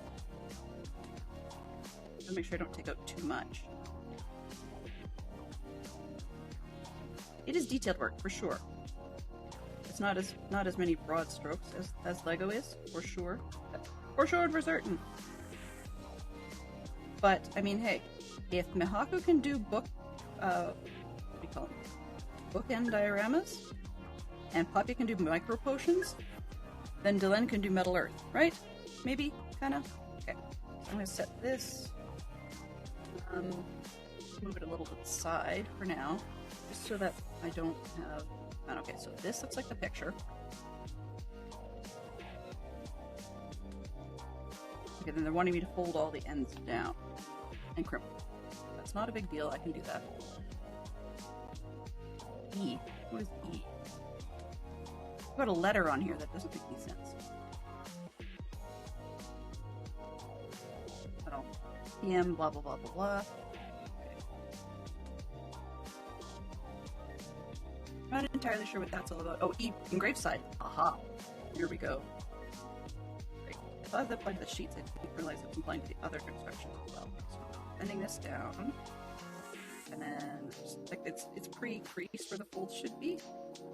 Still have to do it. So once again, I do like that they're showing you which order to put these pieces in. So I have to fold in some flap on the front step first, before I fold in some side pieces that fold over top of it, which is kind of nice. But yes, it's very, very detailed work. We'll have to probably find a better setup for this, but, you know, things happen. Okay, so now I can fold in all the other edges all the way around. So we've got the stand base. Let's switch for these. I'm shaking. That's not your imagination. I'm nervous about doing this right in front of you guys. This is probably why Fantastic Show Fox said I should have done it off camera, but I'm not overly worried in that respect. About the on-camera bit, off-camera bit. It's more, This is a little more detrimental if I, flip something wrong or pinch it wrong or whatever. But I don't think we really need to work too hard to worry about it. You can bend. It's a big piece. You can bend. Let's go. It's like a metal brake. Metal press. And this one's not quite right angle. Let's go. There we go. So definitely a time-consuming piece, but I think it's probably going to be worth it over time. It's not one where I'll be able to say, hey, let's redeem and build another step, because basically then the whole stream goes to Hades in a handbasket. And it's a very soft metal, so as I'm going here, I'm noting that I'm warping parts of it, so there will be some warps by the time we're done, but I mean, hey, if there's going to be warps, the Weasley's burrow is probably the best place for them, just because the burrow appears to be held up by magic and is kind of nonsensical as a house in the first place. Okay, I think that's close enough there. We're just about done this backside. I try to pinch it so I'm not pinching on the crease and then trying to fold.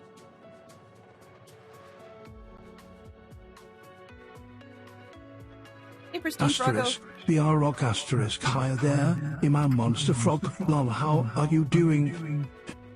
Wow, that Monster Frog totally did sound very monster-ish with Mr. Attenborough. I'm doing pretty good. We did some Lego Brickheadz to start. So we did the 3 from the Pixar movie Up with Carl, the old fart, pardon me for saying so, and Russell, the little wilderness explorer, scout-esque dude, and then the bird Kevin. So I ran a quick poll, and 2/3 of respondents said they wanted to see Metal Earth. Me derp my way through some Metal Earth stuff for the first time, rather than switching over to an Astroneer video game, so here we are. Okay. Apparently that's step 1. Okay, step 2, what do we need now? Another piece, a 2. That is P1, part 2. Where's part 2? It's printed, which is great, but I have to make sure the orientation of the sheet proper. And then 2 is this thing here, okay, with the tin snips. Oh, wait. And I gotta make sure my fingers are out of the way. First aid is not on the list of to-dos. Do not want that. I mean, I'm certified, but that's not the point. In other ways, I'm certifiable. And that would not be ideal either. Okay, so we've got this one. Do we have... Yep. There's a little piece hanging off the top I have to be careful not to lose. Because it's... Alrighty then. We're getting into micro work already. So, there's a little teeny... I don't know if you can see it against my finger. There's a little teeny piece of metal here. They actually do want me to bend that. Not break it off somehow. But they do want me to bend that. And then poke it into a teeny tiny hole at the bottom of this edge here. Okay. Stuff happens. You do things. Let's see, where does that go? Break. Okay. So I think I don't want to bend it too much, but it goes here. And which way does it go? Down? Okay. So look, it's a 90 degree, which is difficult to see in the way they're showing, but there's like a little arrow thing trying to show you that's only 90. Less, but I do know that because this house up, it's 90 going down, that I can recover, I think, on the angle on the back.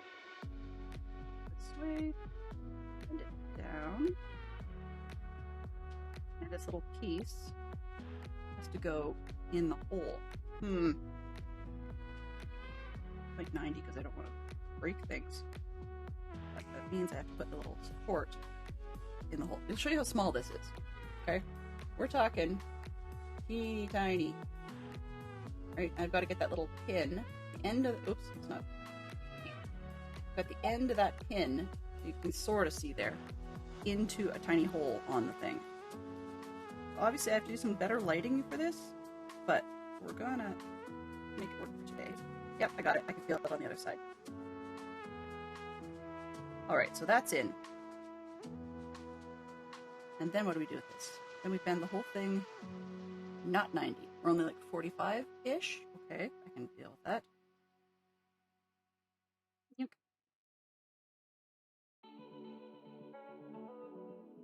Which way? This way, that way. Oh, I should have done it. Okay, I got the 100% backwards. I bent it to the back. It should have been to the front. So, we'll see if that works. Back out. See how error tolerant this thing is? You learned that part early, right? Well, I will say the teeth on the pliers do mark things, which is not ideal. Or do I have a... Nope, I just have actually unsmooth pliers. Well, that's something I can fix later. I have to bend this down the other way and it has to go to the slot on the front. Well, that's really interesting. Come on. Go in. Yep. Bend this a little further. First, I did pick it up just twice. Come on. Tiny, tiny. You were tough the first time. Don't be difficult the second time. Drink.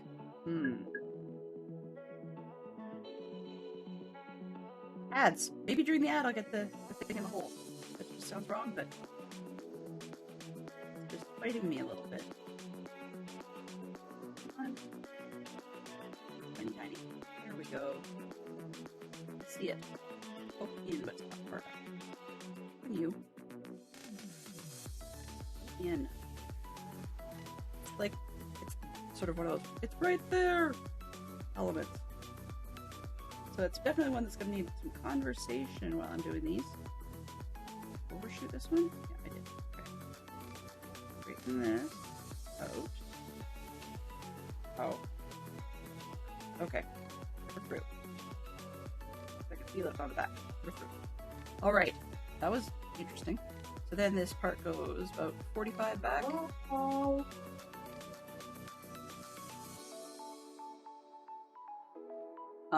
Hello. It's because you started with a TTS that it didn't say hello yet. How rude. How rude the bot system was. So starting, Dylan will continue the conversation after the ads are over. Thank you for supporting the stream. 3. Do we have to do this again? Yes, we do. Wonderful. Alright. Let's find the other board. A3. This one. Okay. Danger. But at least I know that I have to do that wrong thing a different direction this time, so that's good. Towards the etched part.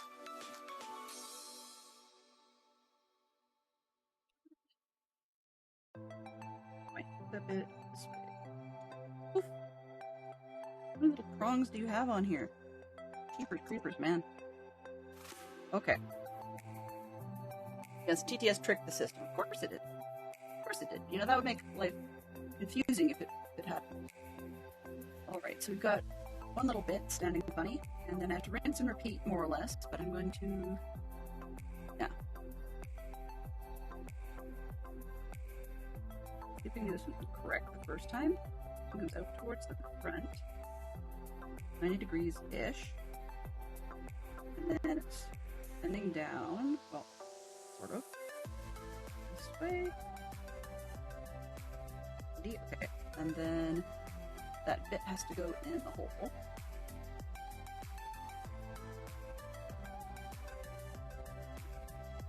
Good luck with that. Bend it the right way, it's just to line up nicely. There we go. Okay, line up in the hole. Hear it. Come on, click. rubbing on the hole, not going through the hole.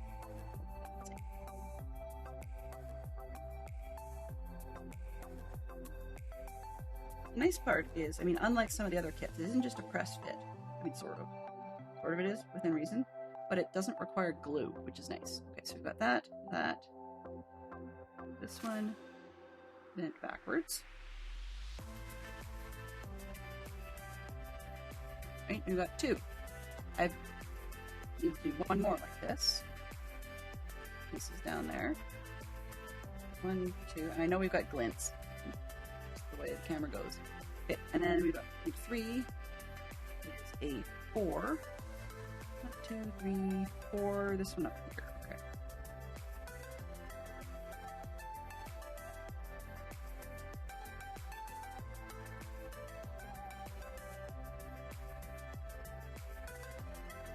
Will say I'm kind of glad I'm trying this on a regular stream, not a stream weekend.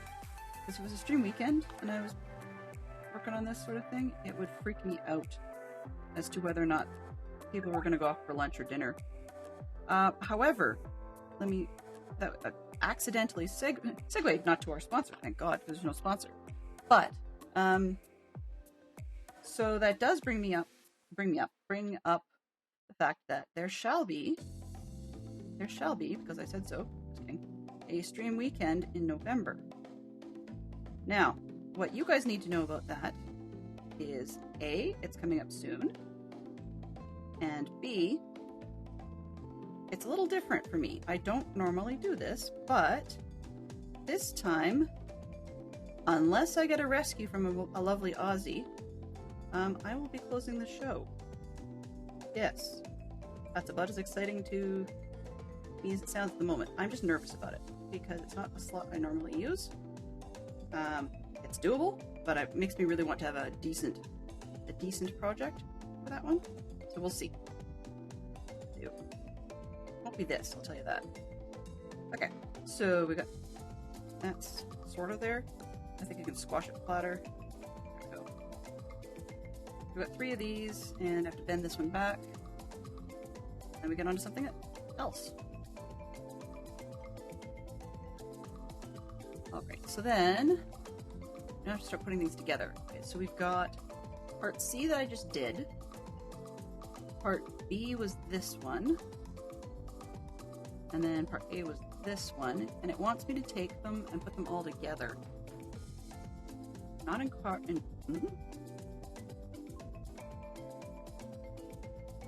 And there's extra pieces. Oh. And there's tabs. Ah, little tiny tabs and little tiny slots. Okay, so A, where's A go? Oh, okay, so A, which was the first one, this one, angle, has the angle connect to B, which was the second one, I think, this one. Double checking that one. A3. Yep, okay, it's this one. Then it goes, we've got a little tiny tab. Goes in here now. I'm just going to push it in this way and rotate around and see if that will survive. Yep, okay, we're good. The A to B. Whoops. No. I'm sure there's probably a bend over sort of thing, how you close them. It's probably a pinch together. I just have never done these to know. Right, I'm going to try it with a pinch and then see if I'm going to regret that. Because otherwise this thing will not stay. Ah! But I missed entirely. I missed! It's a learning experience, right? Total learning experience. Slot that goes through. I need to grab that little tiny piece and bend. Come on.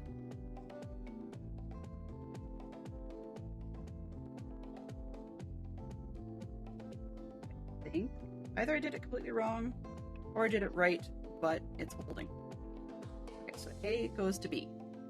around the corner. B goes to the C, which is this one. Again, stick it in from the front. Come on, tab. There we go. And then, let's see if I can make it stick. Whoa. It's going to be an interesting model when we're done. Given the amount of work, I might respect my work on my shelf more than I do the Lego. We'll see.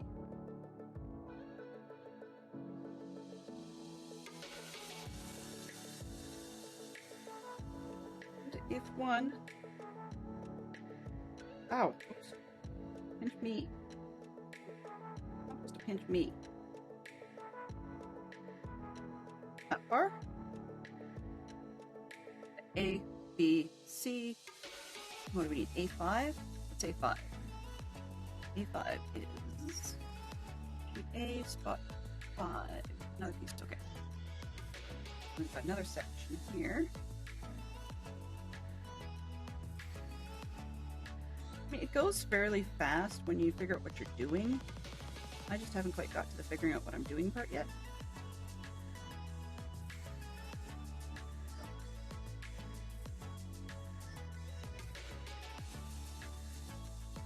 Yeah, etched part is on the outside. Holding it kind of weird. I guess this way up. And it has to go onto A, and there's 2 slots for it. And 1 on C. Alright.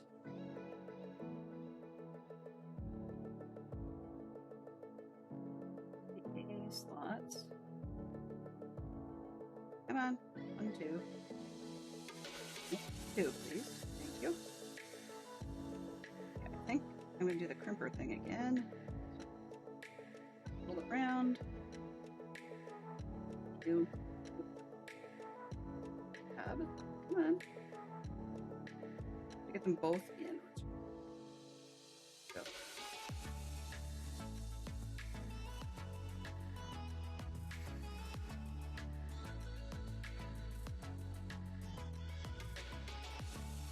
Yeah. Go. Go. Oops, I just squashed it. Well, that's no good. Yeah, I squashed it the wrong way. These are going to be challenging, man. I don't think I'm going to quit, but you guys may not see a whole lot of these stream because they be incredibly detailed. I mean, I'm hoping it won't be so bad once we get past the first base section, but getting that part done is proving.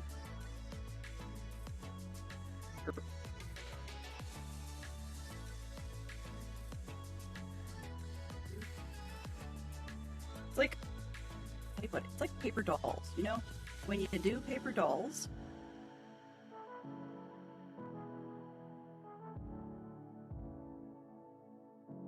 it says, an assembly tip. If needed, slightly twist tabs to hold parts together, then untwist and bend them down for a nice finish.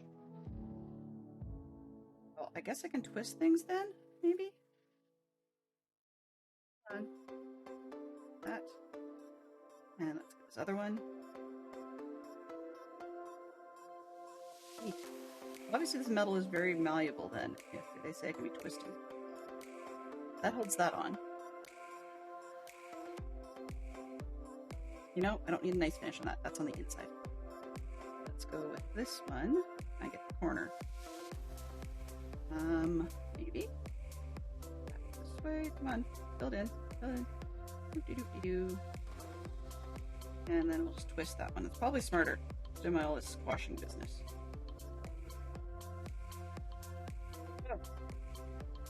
Be able to grab it. Good lord. You guys don't want to see what the other lighting situation is I had for these sorts of things. I own what's called an OT light, or multiple of OT lights, and they're really, really good for crafting and for being able to see things. The problem is, with stuff like metal like this, they glare like crazy. So that's, we got ourselves a shape-ish. Okay, so that shape got to be Let's see. Okay. That went this way. Alright, and then what have we got? 10, 12, 18.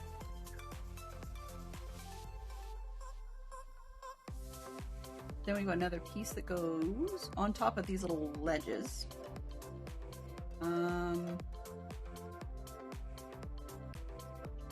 E, part A. Holy moly, okay.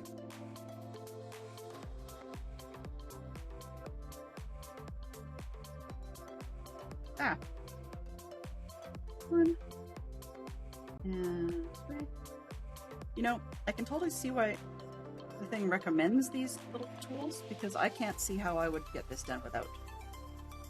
So that bends 90. And then and this one. And these. Come on. I can see you. I can feel you. Go through. Thank you. Ah. There we go. The other side and twist. Like, think about it. It's kind of like the thing's being held together by a gazillion twist ties.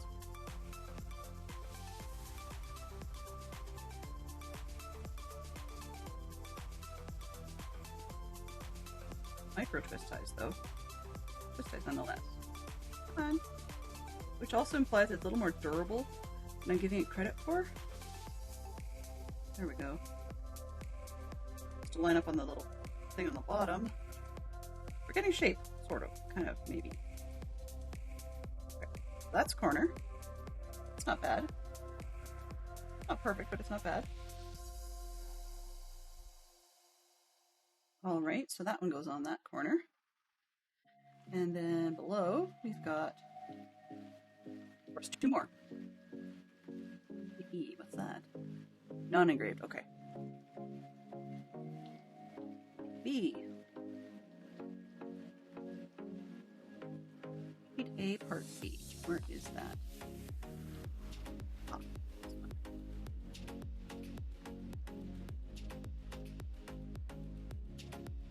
I said it's not a press-fit Gundam, but it certainly has its similarities. Thank God this is a janky Weasley house because it looks bizarre.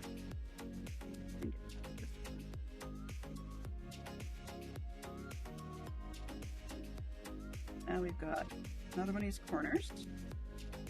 Looks like it's trying to make the house square, but it sort of is and it isn't all at once. This one, that way, and then the engraving on the outside and not on the inside. I can deal with that.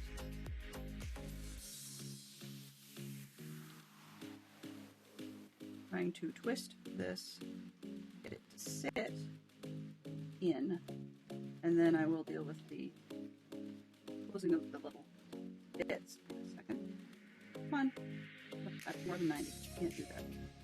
You cannot do that.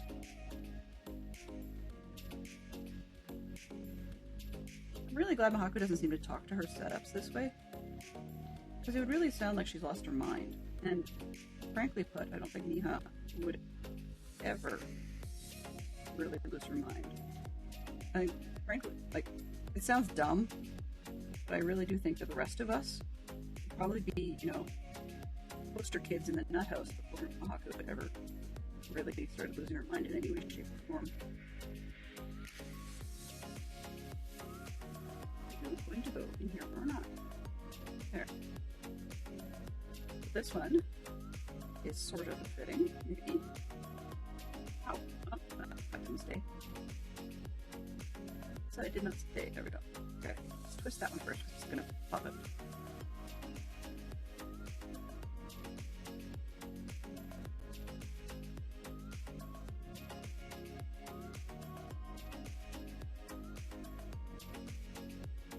Metal Earth is definitely something else. Doesn't stay. Come on, back in there. I twisted it. pain. Okay, well. Just so you know, we are going to be on the Minecraft server digging sand. So, yeah. Be prepared for that, I suppose.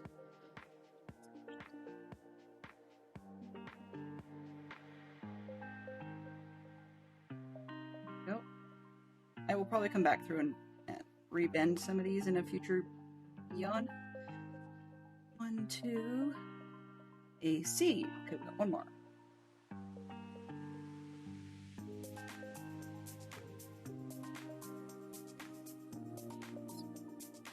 Keep turning the page around, or the thing around. Okay, this one. That here. That one there. Better be right because it doesn't. It's tinier than the rest. Maybe that's why they told me to do it in that order.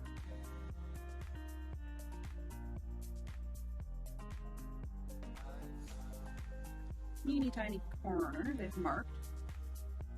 How I'm supposed to bend it.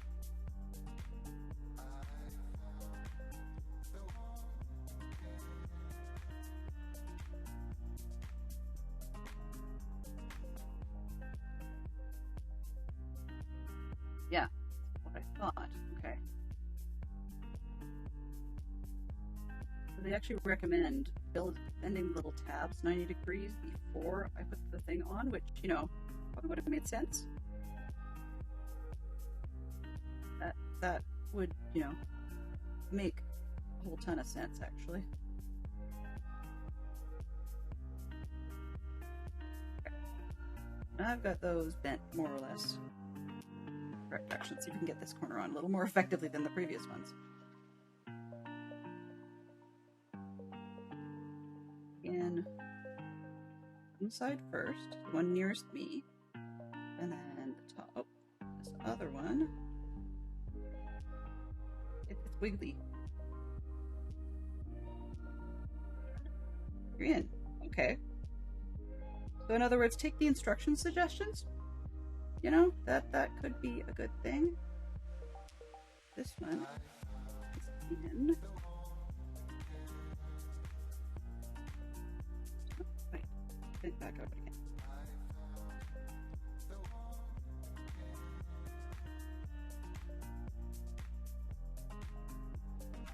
Twist. Do the twist. I'd rather hold it flat, but you didn't see that jump. Go right ahead. Start your hydrate. I will grab mine in just one split sec. I don't want to drop this at the moment and have it come apart everywhere. But excellent move. Whoever just played that hydrate, thank you very much. We all need that to hydrate and keep ourselves rolling and keep ourselves awake. If you have caffeinated drinks, you know, you might need it. I think the question earlier on was about, in Geek Out, we talked about 2 brands, I believe it was, of energy drink. And and other parts falling apart. Okay. And I did not answer that one, but I believe we have Rogue energy drink was the one I was referring to, and then we had Rockstar is another one that we've got up in Canada. I don't know if you guys have that one. Probably, I suspect. Seems like everybody does. Twist. Because this bottom corner fell out, I gave the opportunity for that corner we were working on to fall out. So I'm going to take my drink and then try again. All right. Oh, and the camera went way south. Thank you for the kicker.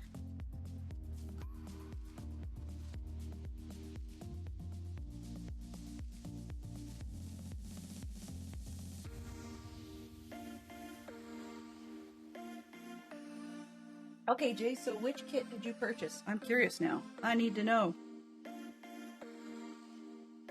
How did I? That was twisted, so I need to put that first. Beware, though, that if you have any possibility of aging eyes, make sure your prescription's up to date. I can see why Dadcraft needs readers when he's working on his Gundam, because these are evil in some respects. There we go, that's back. Once we get a base going, it won't be as bad. But I think they gave us the easy bit first. Come on, window. Get back in there. Corner, or whatever you are. Up. In. There we go.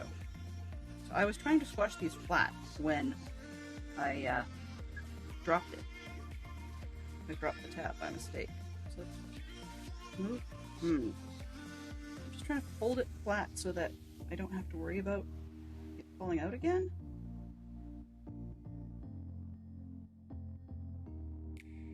The thing is okay. That one's in. This other one shouldn't be as bad, theoretically. Ooh, squash. Or not, you know, as I knock things over. Tab, go down. Okay, maybe. Either that or it's in forevermore and it's gonna look janky forevermore. That's okay. I guess I got that one in. Means the other one pops out. Well, I guess we know what we're doing now. We're twisting all these tabs in properly. At least finishing the fold on them. Come on. Yep. One pops in, one pops out.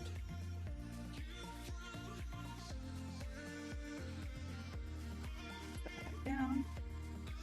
Push this one over. This way, please. Good enough, you're not going to fall out anyway. This one's flat, this one's flat. Flat. My hammer. There we go. It's going to be an absolute nightmare from the inside. You know? That's the way Glen builds go, I guess. Try to push that out. Good way. I did. Useful. Push in the close direction, please. Why this isn't working? Okay. So let's see. Can I use this one? Yes. Pretty good. Pretty good.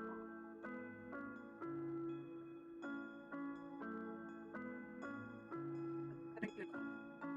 Can you please roll? Okay.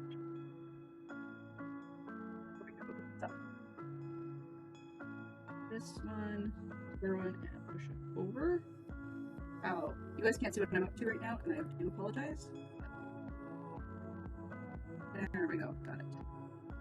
Got it. So trying to squash this inside, you can see the scraping. That was just because I had twisted it, and then for some reason it decided to open, it lay flat in the way that it was going to fall out. So try a couple more corners and see if we can get that to lay properly. Maybe. Maybe. Okay, that toward the thing on the corner. Yeah, that worked. This direction just so it doesn't come out. If I don't have right angled corners, we're gonna have a problem, but I think that'll work. Which means this one can go down there. Actually, which way was that? Oops, nope, that went the wrong way. For nails. Okay. So Jay has purchased a Spitfire airplane. Ooh. Well, that's going to be amazing to see, Jay. Definitely want pictures. Once you've got it assembled, I definitely want pictures. Right, so we got that one. We didn't get much, but we got that one. Alright, so we got our corners. Hey, I get to turn the page over. Woohoo! Now it goes in the base. Well, really.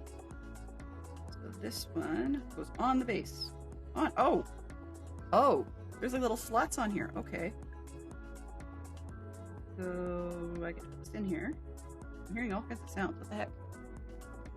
Oh, just my one of my chat assistance tools, just connecting and disconnecting from Twitch. So it goes in there, which now I've got an idea where this should have fit. I kind of wish that this step had been a little earlier, just so that I could have had the support of it, but I understand why it wasn't. Okay. So the pegs are in there. Let's see if I can get them squashed, more or less, maybe? Maybe. Push back out. These are fun kits. Like, I've seen plenty of people having loads of interest out of them. Just they're understandably fiddly, right?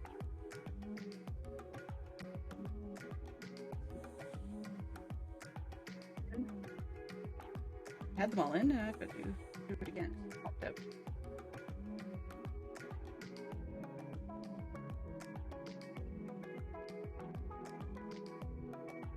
That poked in, so it's the opposite side. Trying to hold them and not poke me while I'm doing this is kind of a challenge. Sideways. Give you guys a better shot. Nice. Two. Two are in, which is easier.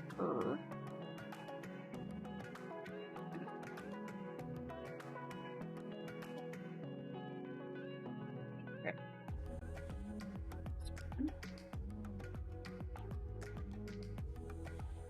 If we did this right, then the base should not fall off. Good. Good. Okay. So now it looks like something. Kind of janky, but it does. You've got a door printed on here and stuff like that. I think that one's bent. That's good. Alright, so it's going to be a wonky doodle house, but that's nature of the build. We've got B7, sheet B. Oops, I gotta look on the other side here. Sheet B, part 7. Great big. Oh, I turned it. Wait. Left, B, part 7. Yeah. Okay. We're dealing with house roof stuff.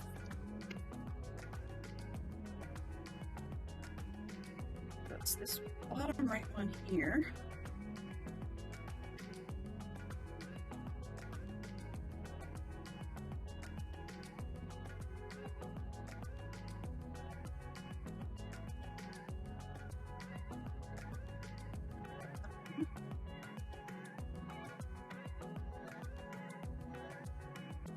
I've got a janky house. Apparently there's 3 sides to this in some case. E7.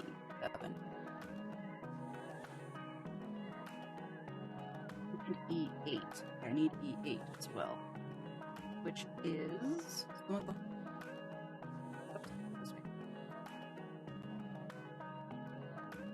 Eight. 9. E8, sorry. I might be talking properly. 8.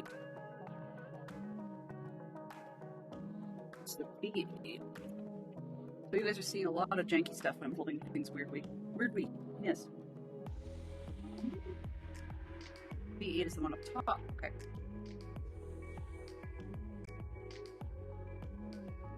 That one. Hold on by 3 spots. That one. Oh, yep. Here. Tabs? Yes. Okay. So then, flip this over. What am I doing with this one? Wait.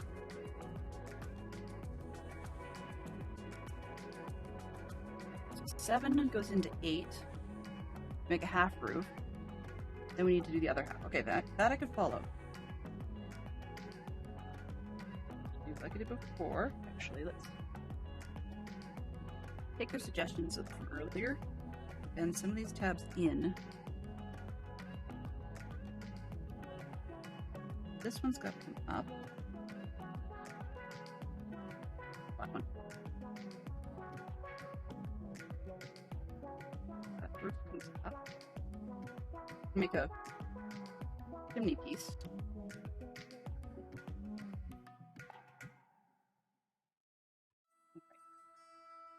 I like the color one because it's going to hide a lot of the scratches that I'm putting in this thing.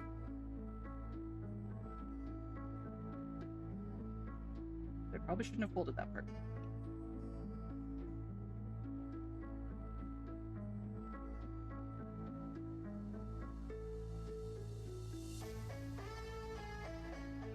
If you think Legos take a while,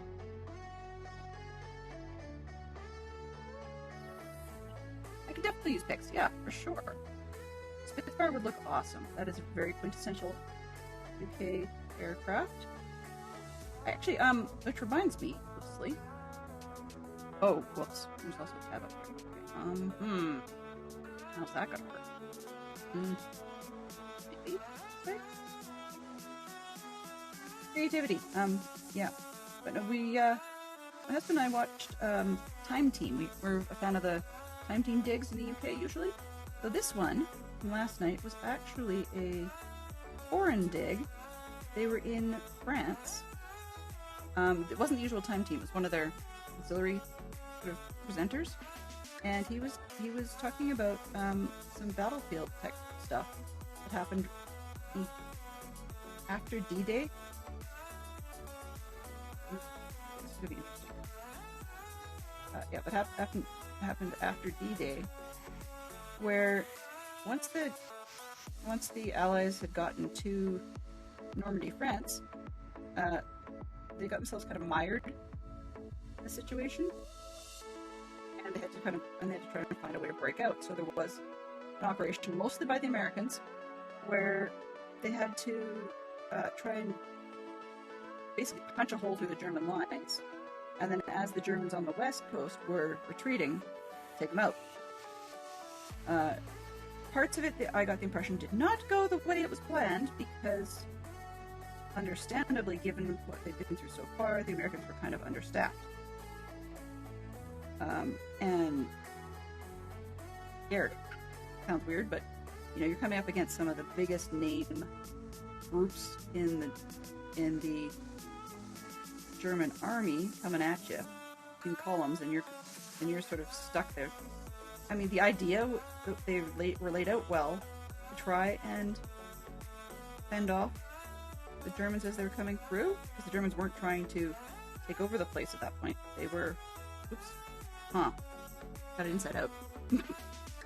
Okay. So the Germans were trying to retreat, but it was just sort of neat to see the battlefield archaeology. And one of the bits that I thought was neatest about it, so they used the airplanes to come through and carpet bomb a section of the German lines to be able to make a hole for the Americans to get in. But one of the things I thought was neat about it was that the German lines, was that there's levels. It's something I never really thought about, and happens in a lot of archaeology stuff, where there's like reenactors. So when when people in their infinite wisdom choose to do reenactment stuff in celebration of an anniversary or something like that, that's great, but it mixes all the modern pieces with the older ones. So in this example I'm thinking of, there were like artillery shells and munitions and stuff from the modern reenactments in a layer on top of the original event stuff. And it's just something I'd never thought about before, because sometimes when you dig and you find things in an archaeological site, they are the real deal, and that's that. But for something like a battlefield thing, where there's a lot of likelihood of being reenactments from both sides, all sides I should say, then there's modern munitions and stuff stuck in there in different layers at different heights. So just because you find something doesn't mean you really hit the bottom. Which is sort of a neat piece. And one of the other things I thought was kind of funny was because on this particular dig, there were actually quite a lot of Americans, which is not common in this particular Time Team sort of thing, but Americans that had taken part in this, in the dig they were covering. And part of the reason was not just was it American forces, but one can understand when you think about it, that there isn't a whole lot of military battle archaeology, particularly not World War II related stuff, at home in the US. Same thing goes for Canada. There wouldn't be. Part of it has to do with, first off, nothing of the Eastern Front happened here. That's kind of an obvious one. But the other part of it actually, I think, probably has a lot to do with the laws in the country, in that we generally do not deploy our armies against peoples inside our own countries. They don't usually in Europe either, for the most part. But I mean, that was kind of a separate situation, So like the French would find evidence of French armies, or the Brits would find evidence of British works closer to home. Not so on this side of the pond, ever. So yeah, I think that was part of why there were so many American archaeologists attempting to be on these cruises, because one of the ways about learning about the history of what the American movements have been internationally. It was just sort of neat to see. And they did touch on what do these groups do when you find unexploded bombs? I thought that was kind of a neat one. The vast majority of them either get taken out and disposed of, and I was like, yay! But it was actually a bit of a wake up to realize that there's actually a lot that they rebury. So I mean, if it's not harmful, say it's Yep, thank you, Fantastic Sherlock Fox. I appreciate that. So if it's machine gun, bullets or something like that, they'll bury them again. I thought that was really weird. I had to talk. Fantastic Sherlock Fox says 15 minutes. Dylan. Whatever delay that was, I have to kill the delay. But anyway, so it was just a neat thing for me to see that. Okay, so we've got the roof, a portion of the roof. Let's see if I can get the other side done, so we have some roof before we log out here. Excuse me. So 9 and 10. Where's this one? 9 and 10.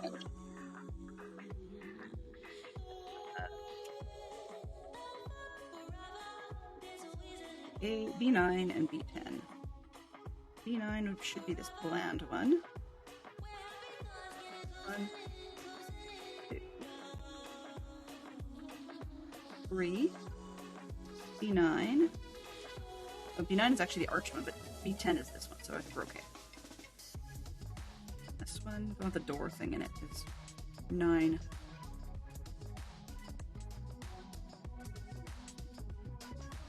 Up. I don't want to get my fingers in there. Almost did. That would not be fun. Okay, rinse and repeat. So, we've got half the roof. Let's see if we can get the other half. Ah! Hooked on papers does not work for me. Okay, so we're dealing with B10. 10, oh! Sorry. Okay, B10. B10. 9 being on this side. Okay. So, now that I know, I have to start with the top piece. Otherwise I'm not going to get it going in the right direction. Come on. The little tabs are going to take some practice to get used to. Pre-bending them before I put things in. In here. Let's go.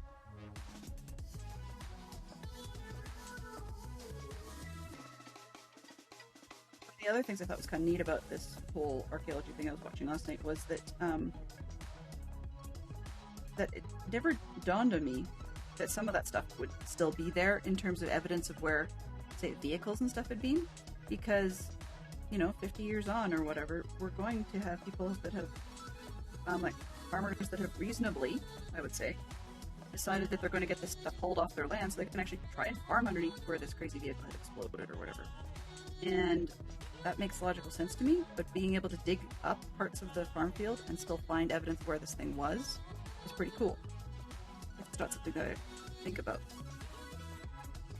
So I just blindly assumed, I know this is going to sound weird, but I just blindly assumed that when stuff gets hauled off, it's disposed of, right? Or if it's found as part of, an archae-dig or whatever, that they just leave it out, they take it out. But apparently there's some very strong beliefs about putting it back, and that's one that just,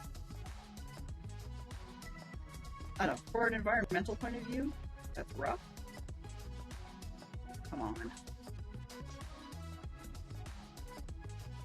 There we go.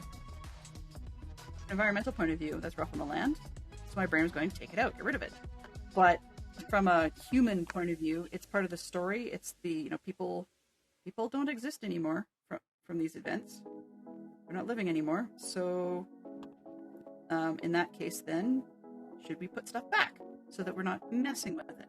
And that's just, it's an interesting philosophical question, I guess. This one needs to bend this way. That one needs to bend that way too. And then these need to go out. Right, I think? Yes, but going reverse, so that way. Now I need to back bend these, get the tabs in. Front, come on. Come on. Wait. You were in, then you came out. What the heck? In. Stay in. In. That's one. Glad I have my long nails at the moment. If I'd cut them short, we would have a big problem. Back to this way. Alright, so we got the shape on that one. That actually worked a lot better than the first time. Didn't do it backwards, which is, you know, notable. That's bent over. Hold. And this one. Oops, come on. Come on. Okay, so those two are flat. Great. So then I assume we have to put these two pieces together. Yeah, okay. So which one? Does it really matter? Didn't seem to think so. But I guess we're gonna end up with a little roof like this. It feels janky partly because of the cuts on the roof are weird as well. I think I'll do as I've been doing thus far and start with the... Try to start with the chimney section. If I can, maybe. Maybe, maybe not.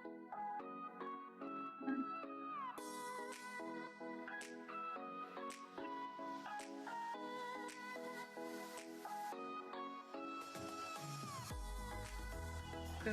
Let's go. Yeah. There we go. Alright. Chimney bit.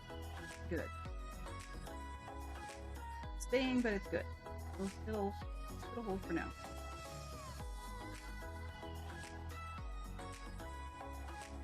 Bottom two, I hope. Not too much destruction.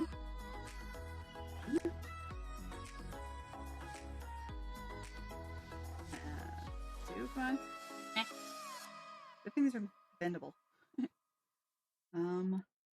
One is not. Okay.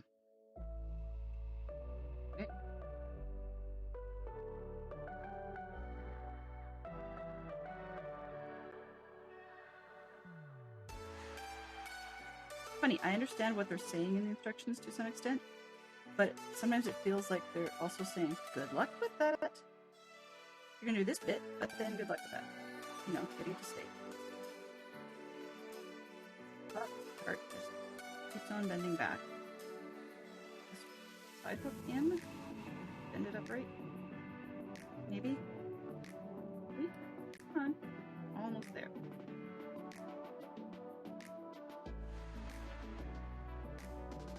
Sometimes when I bend them over, I think I must bend them sort of like a not quite 90-degree angle, and it twists a little.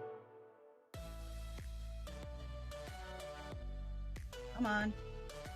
If we can't get it before the top of the hour, then that'll be my surprise. Guess what I managed to do by the next time I actually have the guts to do this thing.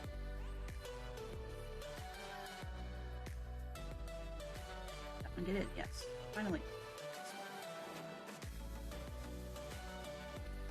I need to squish these down. I have a serious need to do that because if I don't, they'll never hold. And I really don't want to do that part.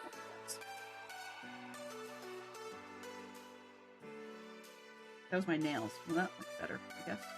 1, 2, 3. Let's see if we can get the last seam.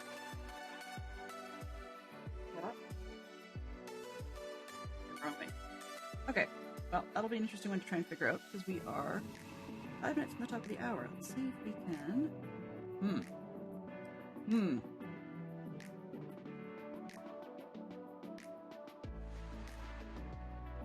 Wow.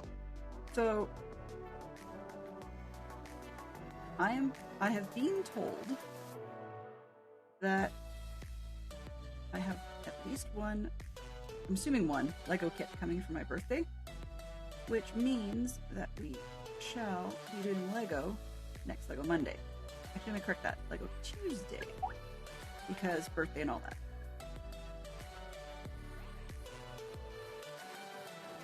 Yeah, it is fussy. It is definitely fussy.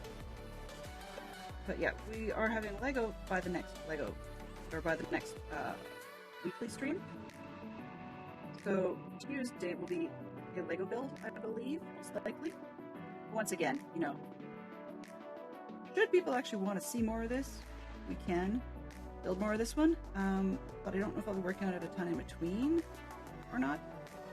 I just need to get the hang of how to do these well. Part of it is remembering which side has the tab, which side has the slot. And he's dealing with 90 degrees already in existence, and then trying to get the slot a pin in is proving to be a challenge in the roof. Can I?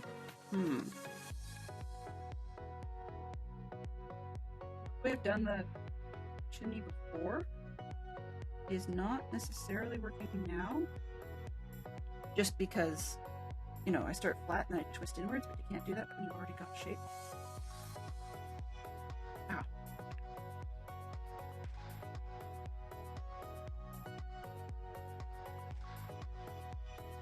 Come on, get in there. Heard it click. Then it popped out again.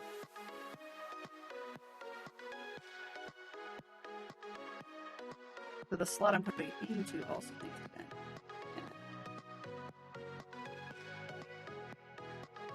Yeah. Please, just this one, please. The top of the hour. Maybe next. Maybe. Oh. Do I need a lottery ticket today? Yes. No. Ooh, no. I do not. Darn it. Okay. Well, that's one that. I'll then get defeated. I don't even need a pull for that one.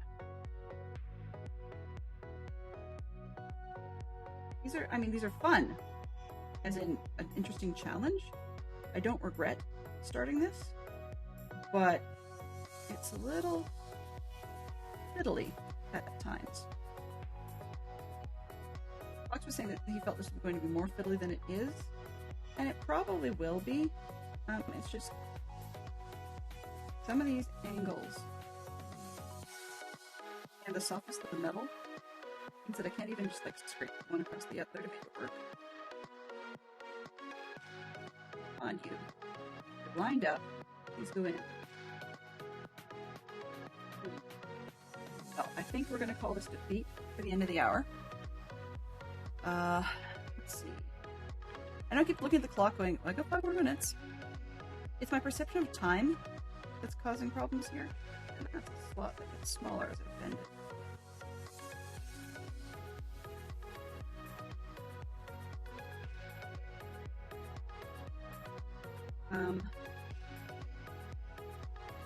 As I bend it, the slot does get smaller. That's part of the problem. Okay, I accidentally closed it. Fantastic. So I'm not sure how I'm going to do this top. I may end up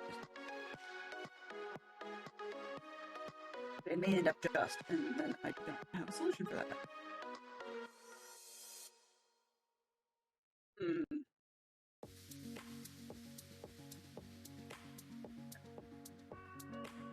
Wash it and twist it and stretch it and pull it and it's like made out of chewing gum, maybe? Back hook. Can I back hook this one? Okay, apparently I can back hook it. Jeez. Really? Come on.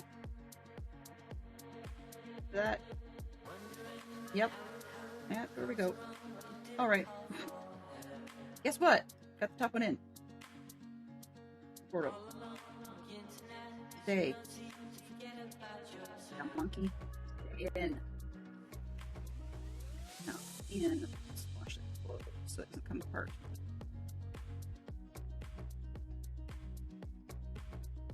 Alright, well that was doable-ish. These ones by 90 degrees, but see if we can get the roof.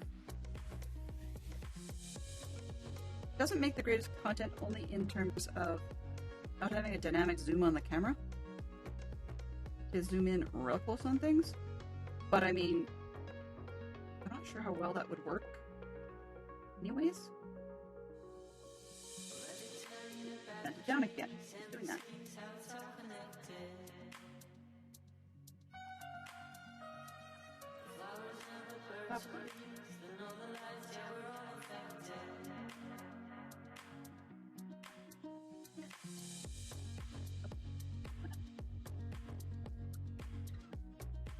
It is nearly time.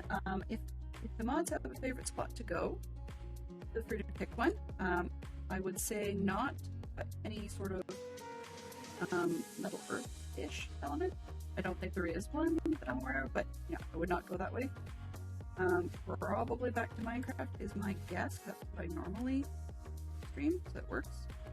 Mondays, I believe, are frequently Maribel Jade, I believe, but we've been taking a little bit longer, so I don't know if she's still up.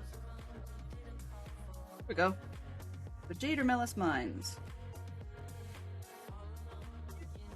I got it in, so let me squash this. Yay. Yay.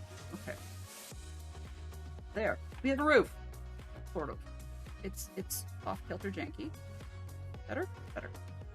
Now, it goes on... Oh, lordy. To the front step. Okay, the front step has... It doesn't really say which way it goes. And I may have got it turned around. I think it's this way? Yeah, okay. So let's see. This one... Oh, we're gonna have tabs that show on this part because I just can't make them disappear. Just not a thing. So let's see if I can get this in. We're gonna go probably over to Jade, most likely, I think. Can I get front step there? That's the back. These pins, my goodness. Maybe not. Okay. I think I was being optimistic.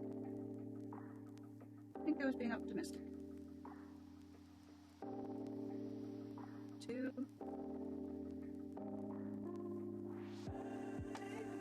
That looks weird.